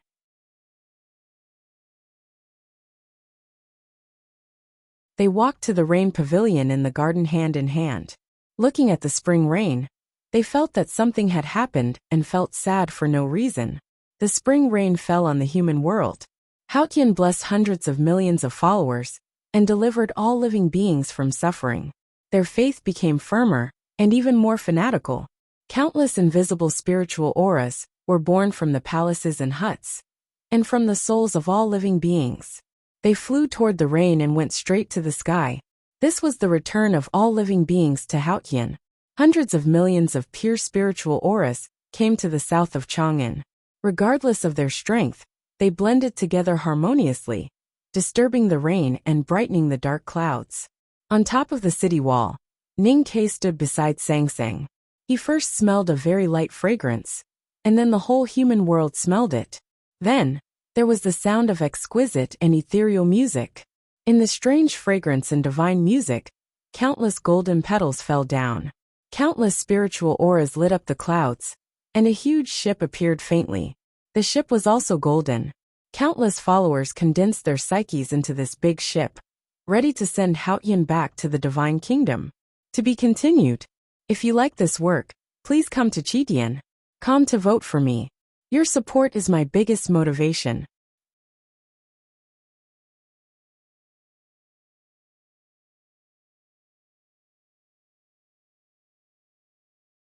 Chapter 1001. Song Song's feet left the city wall and floated toward the big ship in the clouds. Ning Ke hugged her leg and did not let her go. Just like many years ago in the wilderness, when the clouds broke and the gate of Haotian's divine kingdom opened, she floated to the sky, and he stood on the field and hugged her leg without hesitation. At that time, Sang Sang floated to the sky with him, and it was the headmaster who grabbed his leg in the end. Now the headmaster was no longer in the world. He did not want her to leave, but how could he fight against the whole world? Sang Sang floated away from the city wall and into the sky. Ning Ke did not make her stay. He only kept her shoes, the cloth shoes that he bought for her. Sang Sang landed on the bow of the ship and threw the indigo lion into the clouds. The indigo lion grew in the wind and became thousands of feet tall. The hair on its neck shook and it roared. The clouds broke and the sky appeared. It struggled to drag the big ship to the sky. Chang'an responded. The God-stunning array released a fierce killing intent that seemed to be able to tear the sky apart. It condensed in the streets and buildings of the city and was ready to attack at any time. Countless Tangs came out of their houses and poured into the streets. They looked at the bright sky in the south, the incredible giant ship, and the indigo lion in the bow, and their faces were full of awe and fear. The God-stunning array did not attack the giant ship because it was outside the city. Although the Tangs in the streets were frightened, no one put down their weapons. Some even started to pick up stones. Sang Sang stood on the bow with her hands behind her back. The infinite light projected her tall figure on the ground, making the top of the city wall dim, just like Ning Ke's mood at this time. The indigo lion dragged the big ship out of the clouds and flew to the sky. It was slow at first, but it was obviously speeding up. Somewhere in the sky, a golden line appeared. The golden line was not the gate of Haotian's divine kingdom. The gate of the divine kingdom had been destroyed by the headmaster years ago.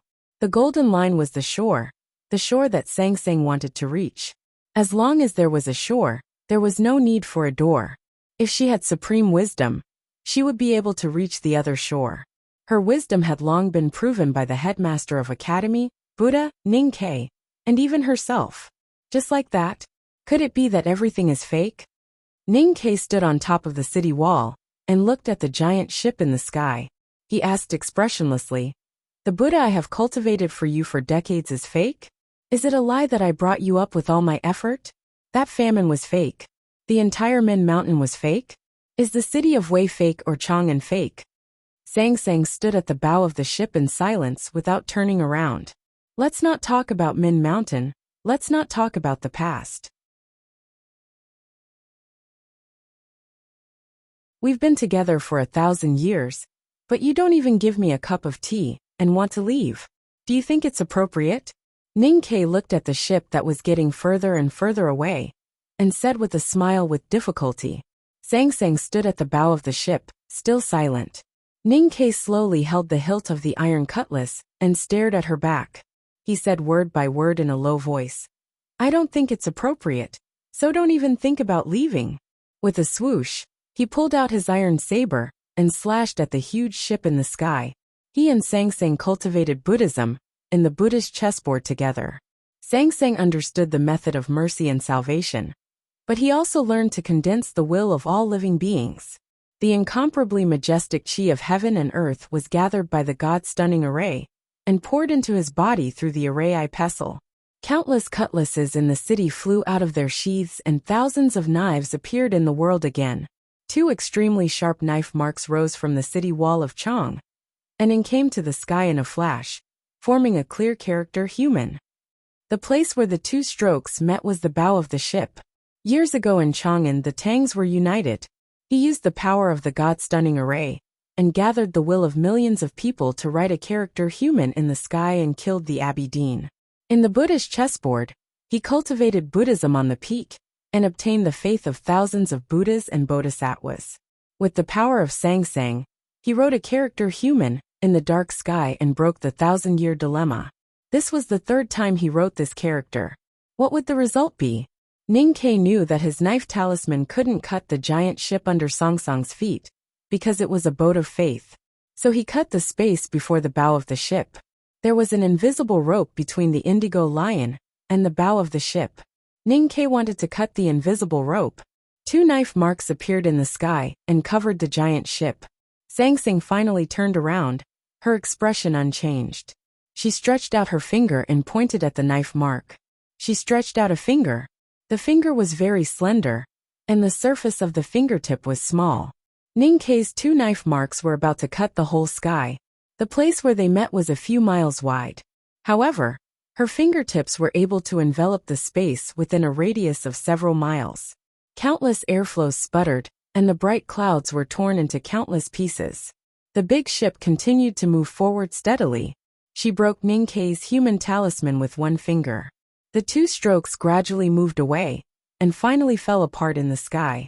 They scattered into countless talismans like a chaotic wind, and then were purified into nothingness by the light.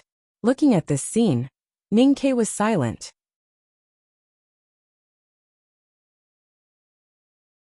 At the moment when the iron knife was cut, he felt that the 2 knife marks were not pure enough, and it was very difficult to write the human talisman. But he couldn't understand why. Because of fear?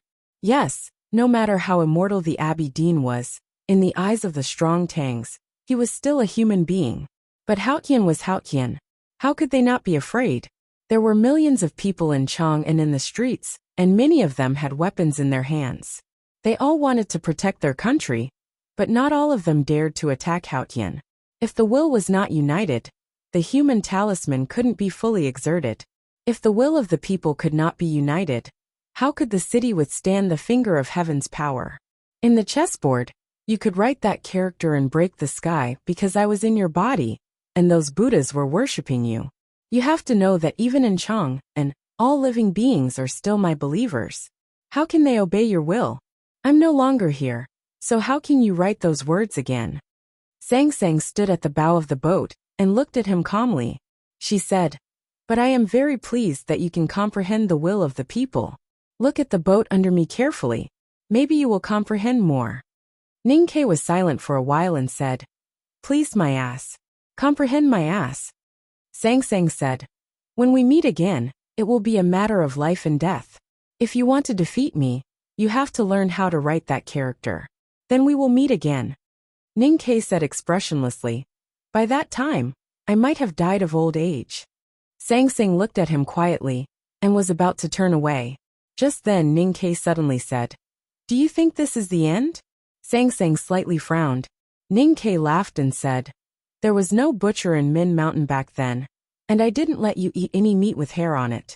I can't beat you, and you can't run away either.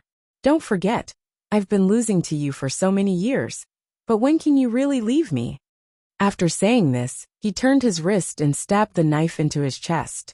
He stabbed very hard, and the dark and sharp knife directly pierced through his hard flesh and bones. It went deep into his chest and pointed at his beating heart. To be continued. If you like this work, please come to Chidian.com to vote for me. Your support is my biggest motivation.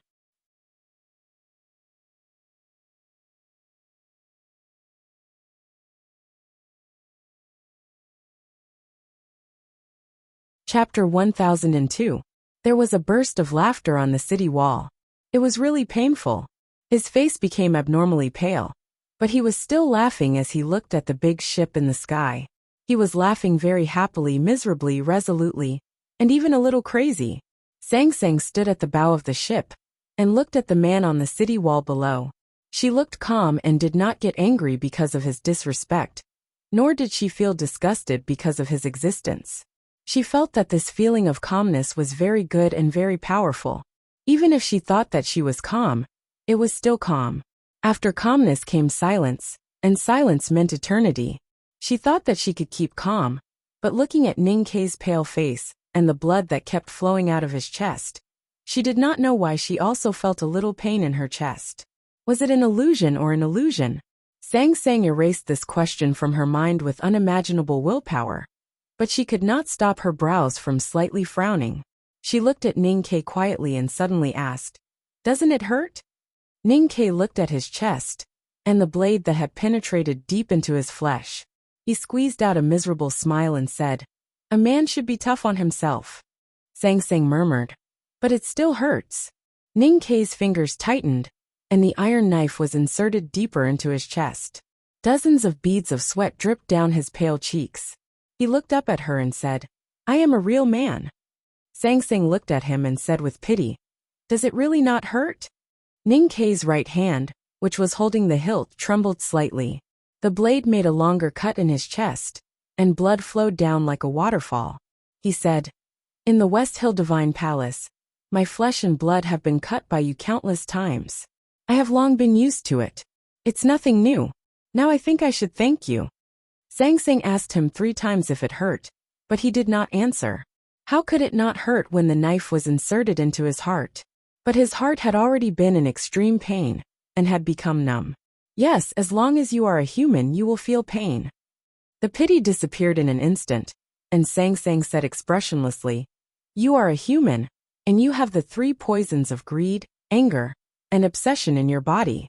You have been on the chessboard for thousands of years, and your love is deeply rooted. My poison is gone. What about yours?" Ning Ke looked at her and laughed again. His laughter became more and more indifferent. "Throughout my travels in the human world, you've always wanted me to understand what emotion and love are. Up until now, I still haven't completely understood it, but I'm at least clear about one thing.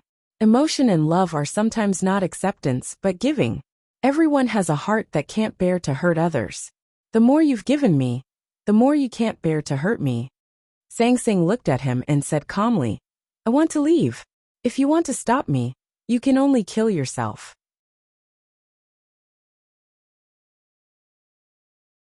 "Then I will die. Do you really have the heart to do that?"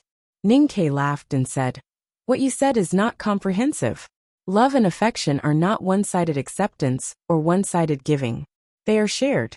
I really don't want you to die. But are you willing to watch me die? If you really are Haotian heartless, you should have left earlier. Why are you telling me so much?" As he spoke, he coughed up blood.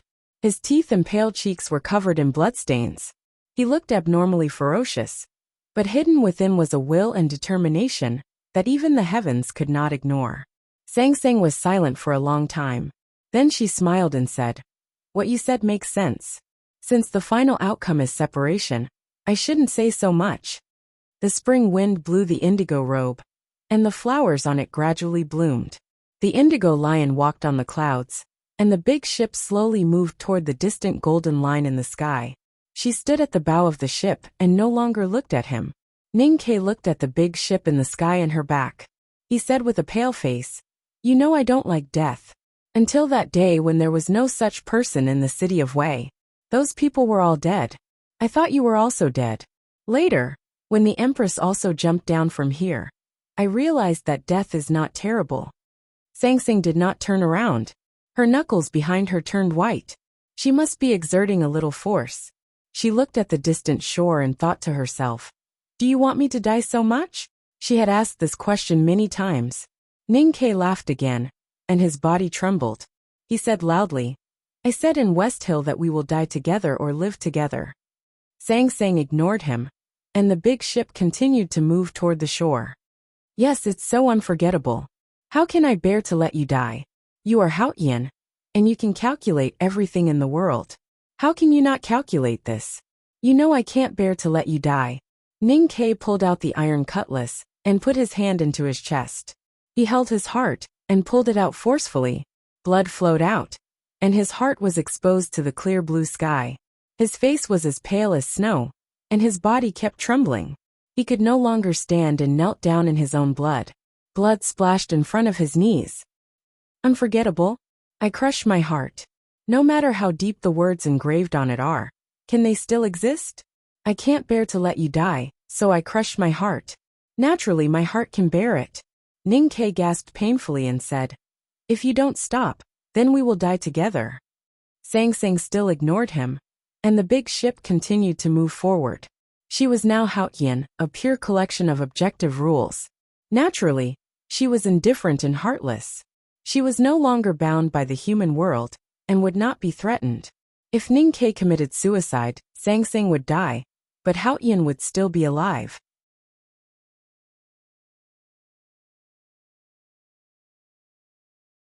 A desperate expression appeared on his face, and at the same time, there was a trace of ruthlessness.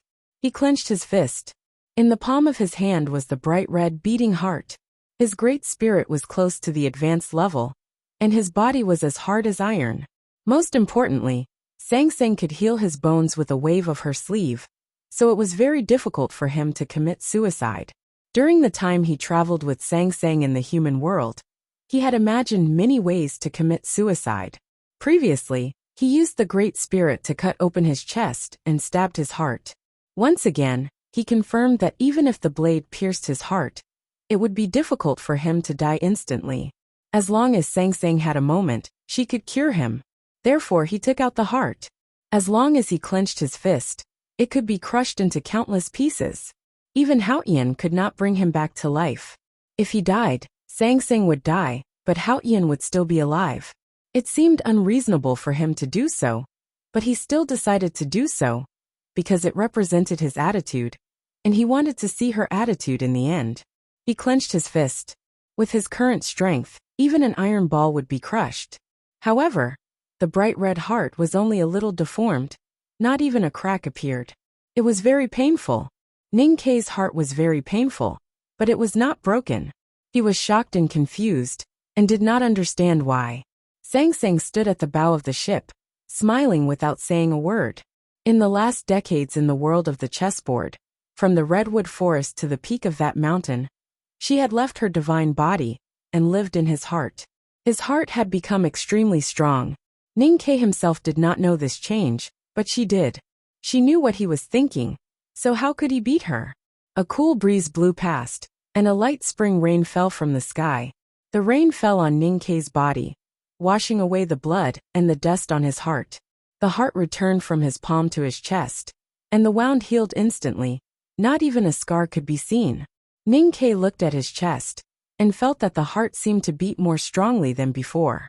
He could raise the iron cutlass, cut his chest again, and dig out the heart, but he did not do so. No matter how strong-willed a person was, it was difficult for him to kill himself a second time without hesitation when he failed to commit suicide. More importantly, he knew that Sang would not give him a second chance. The previous time was an unspoken agreement between them, or a gamble. He lost. There was a sweetness in his heart, but he was not reconciled to it. Ninkei said, "I don't want to leave you. As I said, we will meet again when you can really write that character." Sang looked at him quietly, and her face was a little pale.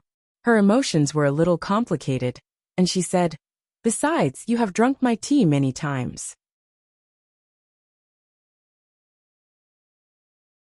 For so many years, they lived under the same roof, tossed and turned in the same big bed, and ate in the same iron pot. Of course he had drunk her tea. Ninkei was stunned, and after a long silence, he suddenly pointed between his legs. He asked loudly, "What should I do if you just leave like this?" Sang smiled and said nothing. Ninkei flew into a rage and shouted, "Hurry up and come down. Cure my legs." Sang smiled and turned around, and did not speak again. She had fused with him, and now his heart had become indestructible, and the injury between his legs had naturally healed. Ninkei, of course, knew that he just wanted to find an excuse to keep her. This excuse was a little ridiculous and pitiful. The big ship continued to sail to the horizon, and then gradually disappeared in the golden line. She was about to reach her other side, looking at the gradually disappearing big ship, and looking at her who was far away. Ninkei's tears kept flowing down his face, and he said bitterly, "You have already left. What's the use of this?" The big ship left, and countless believers in the human world knelt down to send them off. That golden line was the other side. Countless lights rushed in front of her, and Sang subconsciously narrowed her eyes. The door of the divine kingdom was destroyed by the headmaster, and it was the first time for her to go back through this way. It was a little strange, but she knew it would not go wrong, because she came from the divine kingdom, and her other side was naturally the divine kingdom. She closed her eyes, and was ready to meet herself in the divine kingdom, and then fuse with it. When she opened her eyes, she saw a lush mountain ridge. Her face was a little pale, and her body was a little stiff. She was very familiar with this lush mountain, but it was not the divine kingdom, but Min Mountain. In the mountain, she stood in silence for countless days and nights, trying to figure out the reason. The little indigo lion knelt beside her uneasily and looked around. After countless days and nights, she finally figured out the reason. She was the choice of human beings, and she came from the human world, not the divine kingdom, so her other side was the human world. She was still in the human world. Besides, there was another reason. She looked at her lower abdomen and frowned slightly. She felt strange, and even a little scared. Or this was the real stroke of genius. End of Volume 5, Stroke of Genius, to be continued. If you like this work, please come to Chidian.com to vote for me. Your support is my greatest motivation.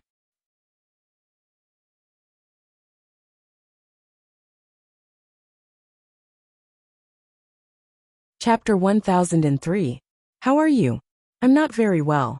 The last chapter of The Vermilion Bird is also called The Other Shore. I have something to report to everyone. Ninkei's last sentence might be vulgar to some of my friends, but I had never thought of changing or deleting it.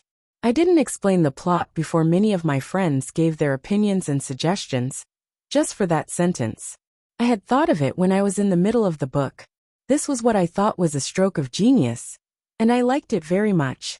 If Ninkei had said in that kind of mood, "A hero has no place to show his prowess," then he would have been too weak. That was not something a couple should say. I miss my wife very much. She left Yichang yesterday, and is now in the northeast. At the end of last month, she knew that my father was not in good health, and was going to have an operation. She worked very hard and finished writing 200,000 words. The operation was also arranged. I returned to Hubei on the 4th of this month. My father's heart bypass surgery was very successful, and my family was naturally working hard. I also persisted in updating my work. Everything is going well, and I even saved 3 chapters. My wife returned to the Northeast yesterday. Because she had to work, I sent her to the airport.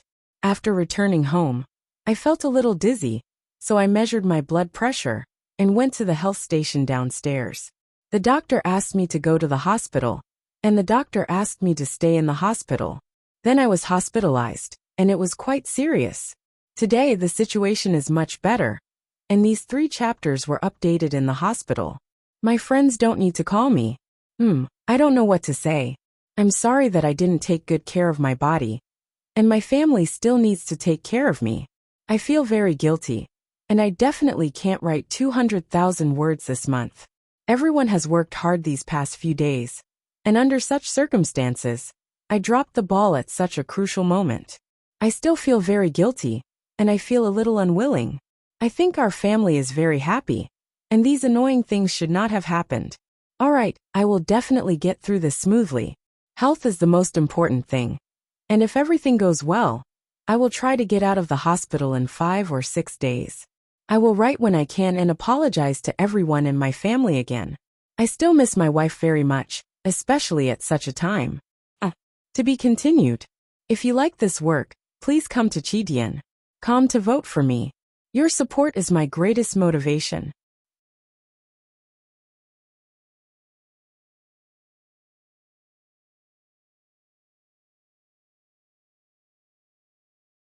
Chapter 1004.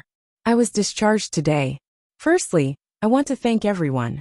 Secondly, I want to apologize to my family and everyone. I can't blame the heavens or anyone else for my health problems. It's my own problem. These few days, I've been thinking a lot in the hospital and had many feelings. When I'm at peace, I'll talk to everyone again. Now, I just want to apologize. I didn't reply to everyone's messages because I don't know what to reply. These few days my family is really in a mess. Until now my heart is still in a mess. I want to tell everyone that I'm safe, and I'll slowly return to work tomorrow. Thank you again. To be continued. If you like this work, please come to Chidian.com to vote for me.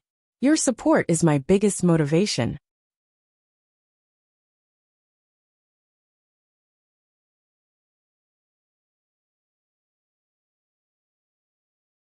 Chapter 1005. I kept trying during the day, and realized that it was not working. My head is a little dizzy, and I can't handle writing. I'm also very anxious, but this illness cannot be rushed. There's no other way. Sorry. To be continued. If you like this work, please come to Chidian.com to vote for me. Your support is my greatest motivation.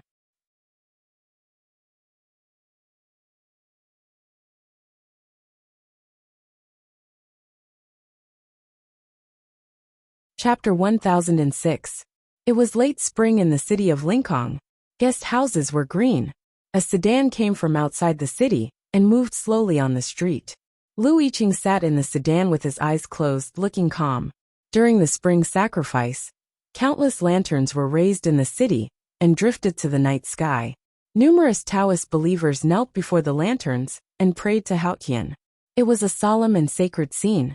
Lu Yiqing could not see anything, nor could he see the spring night, or the thousands of lanterns. But he could hear the prayers and feel the fanaticism of the believers.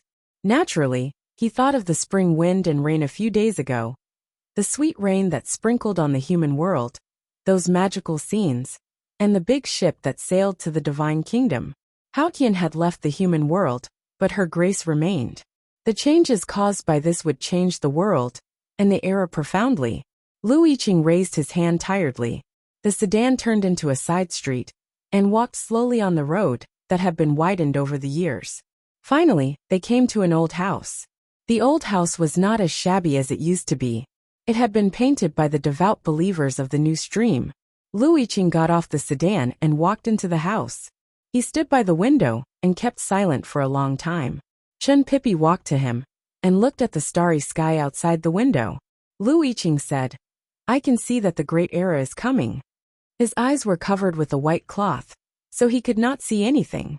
But he could see the magnificent future, the human world, and the blood and killing.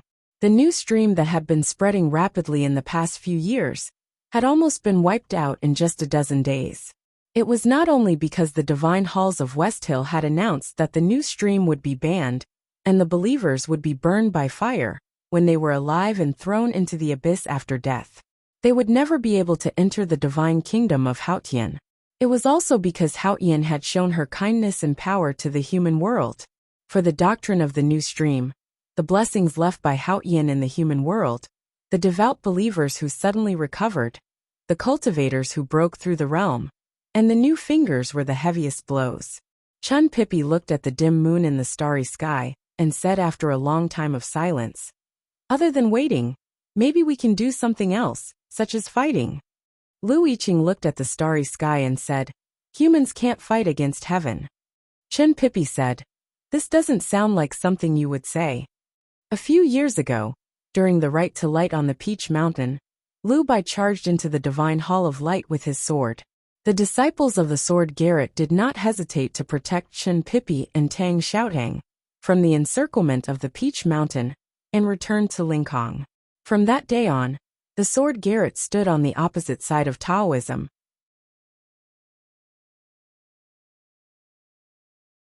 The decisiveness and valiance that Lu Yiqing displayed in his choice still shocked the cultivation world several years later. The starlight fell on the white cloth covering Lu Yiqing's eyes. It was as if a layer of frost had been plated on it. It looked like 10,000 years of snow, cold and firm. His voice was the same. "Just because I can't fight against the heavens doesn't mean I won't fight." Chun Pippi remained silent. Lu Yiqing's words were the attitude of the sword pavilion. It was as cold and hard as the edge of a sword. However, there were still many helpless sighs that had not been spoken. This kind of resolution could not change the situation of the human world, so it was only tragic and stirring. The rescript from the West Hill Divine Palace should arrive soon. Lu Yiqing said.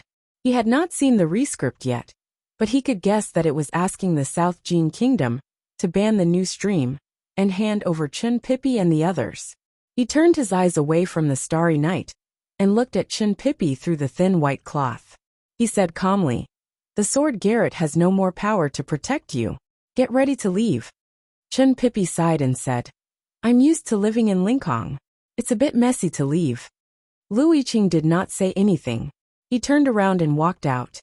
The South Jin Kingdom was powerful, second only to the Tang Empire and the Golden Tribe Royal Court. Being an ally of the Tang Empire was very important to the balance of the war. However, the sword Garrett could not completely cut off the influence of Taoism on the South Jin Kingdom. As Hautian sprinkled rain on the human world, the people of the South Jin Kingdom became more and more convinced of Hautian. Undercurrents were surging in Lingkong. Both the imperial palace and the military were preparing. No matter how powerful the sword Garrett was, they could no longer turn the tide, unless the academy intervened, or the Tang army left the verdant canyon in advance, broke through the Qing River, and crossed the Great Swamp to take control of the South Jin Kingdom before the divine halls of West Hill did. However, in the past few years, although the Tang Empire's national strength had been recovering, the real strength of the Iron Cavalry had become much weaker due to the ceding of the Xiangwan Plain. Most importantly, the Tang Empire's current peak combat power was seriously insufficient. Even with the addition of the sword Garrett, it was impossible for them to be a match for the Dao sect. Many powerhouses of Hautian Taoism perished in the war a few years ago, but Hautian Taoism ruled the world after all, and had unlimited potential. With the return of the South Sea, especially after the rain, countless new powerhouses emerged in countless Taoist temples.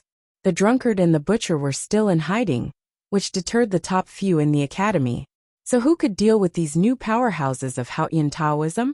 In the end, it was all because of the spring wind and rain.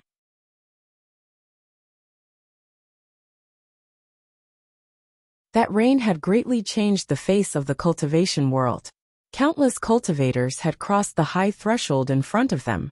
Many of them had entered the insight realm overnight. The number of cultivators in the knowing destiny state had also increased a lot. It could be said that powerhouses were emerging in large numbers. Perhaps this was the proof of the arrival of the so-called Great Era. The Revelation Institute was preparing for the grand competition in early summer. Lu Chenjia, who had become the vice headmaster, looked at the nervous students and recalled the past. She was confused. It was in the grand competition held by the Revelation Institute that Long Qing stood out. Would there be a similar story this year? In a remote corner, the little Taoist looked at the neat pile of firewood. After a long silence, he put the hatchet on his waist and walked toward the crowd. He looked at the instructor and said nervously, "I want to sign up."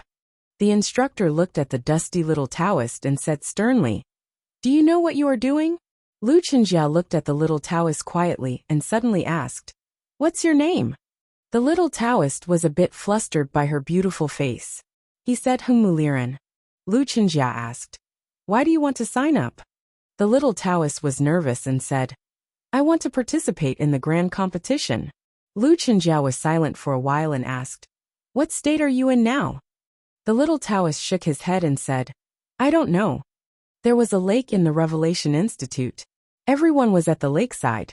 The little priest looked into the lake and saw that some fish had suddenly stopped moving. Lu Chenjia's face turned pale when she saw this. The instructor even fainted. "I don't know what happened to you, but it must be a miracle." Lu Chenjia looked at the little Taoist and said with a trembling voice, "Because you are a gift from Haotian to the human world. Even though it's not much, it's finally starting. I feel relieved. Even if it's a long journey of 10,000 miles, I can still finish the first step. Thank you again." This is the last volume of Jiang Yi. It's called All of a Sudden. I thought about using the beginning of all things and before the sky turns dark to report to you that I will take good care of my body. Write seriously, cherish every day, and strive to live to a ripe old age. To be continued. If you like this work, please come to Qidian. Come and vote for me. Your support is my biggest motivation.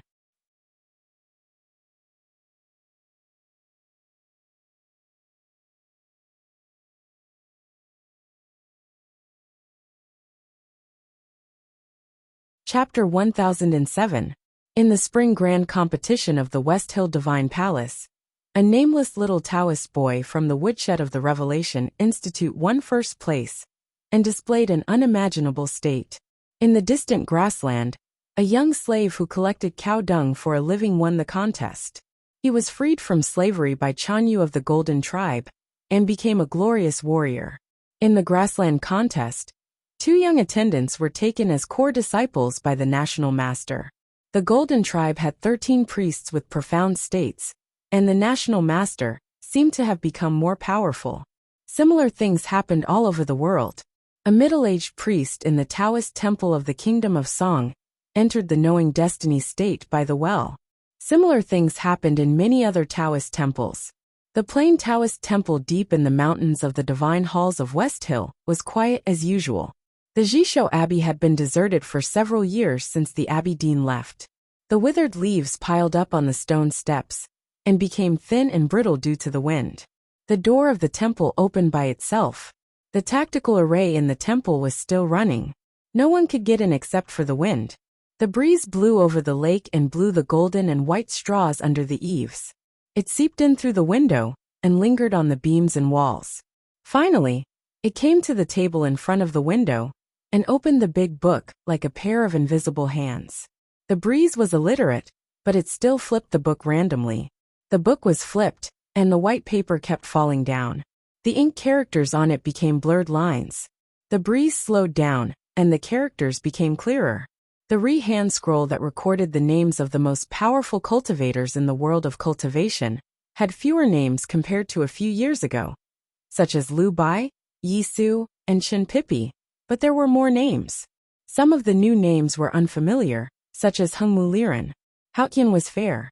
She gave her followers all kinds of benefits in the spring breeze and rain. She did not forget to give immortality to some people in Chang'an.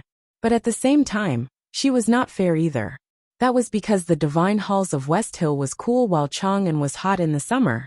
It had not rained for several days in the late summer. The streets of Chang, and were scorched by the scorching sun. The water in the well at the entrance of the alley was clear and cool, but the steam coming out from the well was intimidating. The dry world was filled with the smell of smoke and fire. It seemed that the city would be set ablaze with a single spark. The situation in Chang'an was the same. The seemingly peaceful atmosphere was actually filled with endless pressure and impatience. The empire had started to prepare for the upcoming war. The officials and scribes in the government were running around to deliver documents.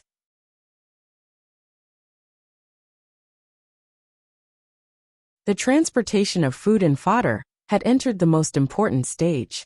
The military was on standby. Countless military orders were sent from the city to the counties and the front line.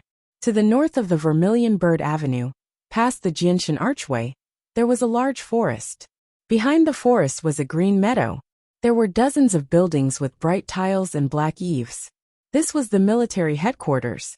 The centermost pavilion was the main government office of the military ministry. Several deacons and officers stood solemnly at the stone steps outside the building.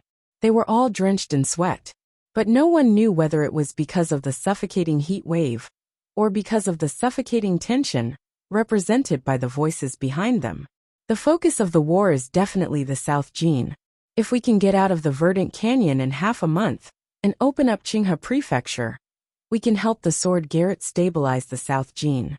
The speaker was Xu Cheng. He had been transferred back to Chang'an several years ago to take charge of the overall defense of the Tang army.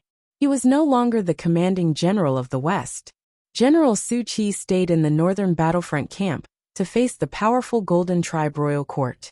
Now that he was the head of the military ministry, his opinion was naturally important. It was very quiet in the pavilion. Several generals and more than a dozen staff officers remained silent. They did not agree or disagree with what Xu Qing said. Everyone knew that if they could ally with the South Jin, the Tang Empire would be invincible. But this was impossible. First of all, the Tang army was not sure that they could open up Qinghe Prefecture in half a month. Even if they could not rebuild the navy in such a short time. How could they cross the Great Swamp? The most important problem was that the Tang Empire and the South Jin Kingdom had been enemies for many years. Although the Sword Garret was now on the opposite side of Taoism, the royal family of the South Jin Kingdom, the army, and the ordinary people would not choose to ally with the Tang Empire. I thought the final battle would still be in the north. A general gave his opinion. In the war against the Tang Empire several years ago, the Golden Tribe royal court was the biggest threat to the Tang Empire and the biggest benefit after the war.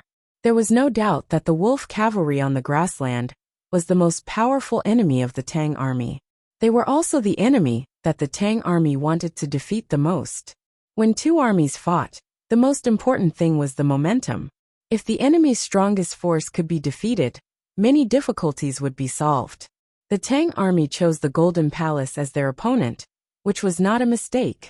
However, the problem was that the northern battlefront army was severely short of war horses because of the cession of the Xiangwan Plain.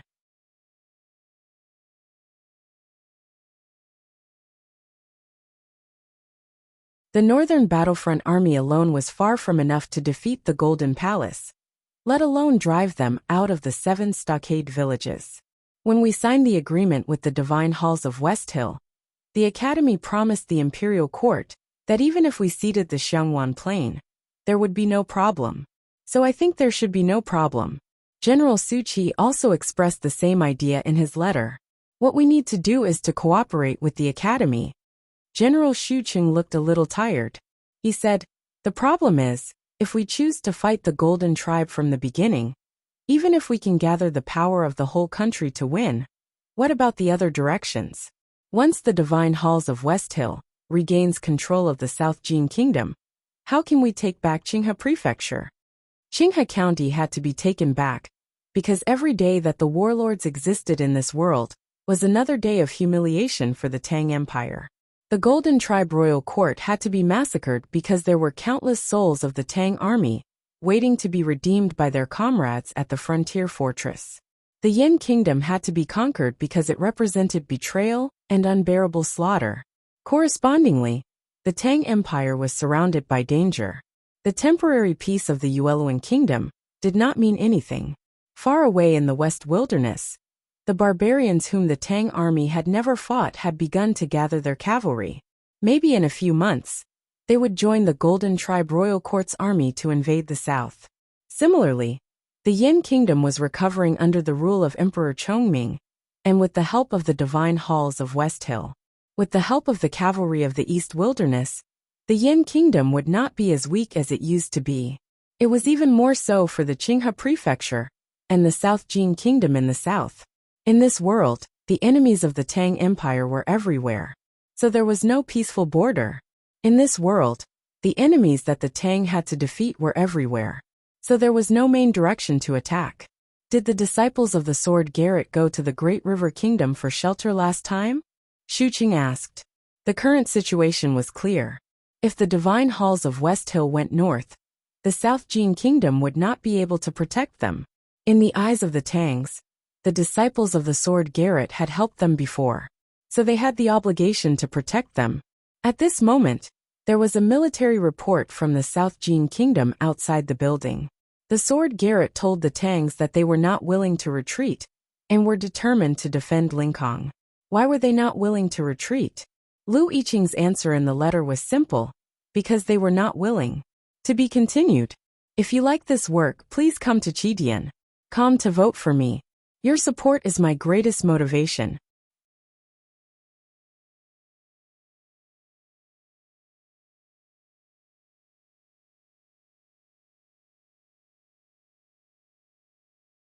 Chapter 1008.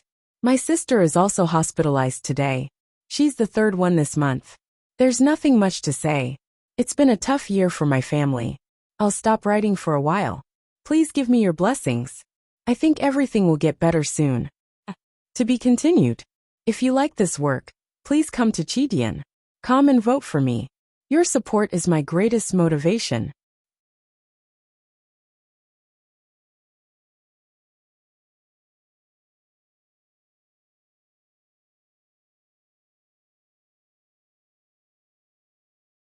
Chapter 1009.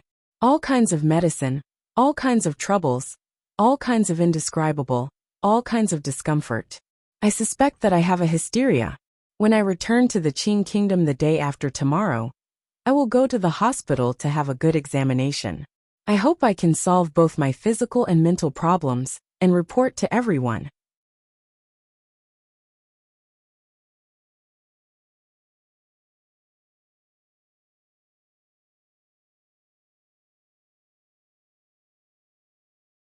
Chapter 1010. Taking medicine, walking, exercising, going to bed early and waking up early, all kinds of checkups, living the life of a retired old man for a month. The details of the report will be left for the end of the year. I will do a follow-up around the 15th. The results should be out after the holiday. If there are no problems, I will start working. I bow to you and wish you good health. You're tuning in to the Li Mei's Sword of Destiny YouTube channel. We're so grateful for your support. And don't forget to subscribe to join us on this incredible journey through captivating stories. Your generosity through donations truly makes a world of difference, as it's the primary source of revenue that allows me to expand and enhance this channel for you. Thank you from the bottom of my heart for being a part of this adventure.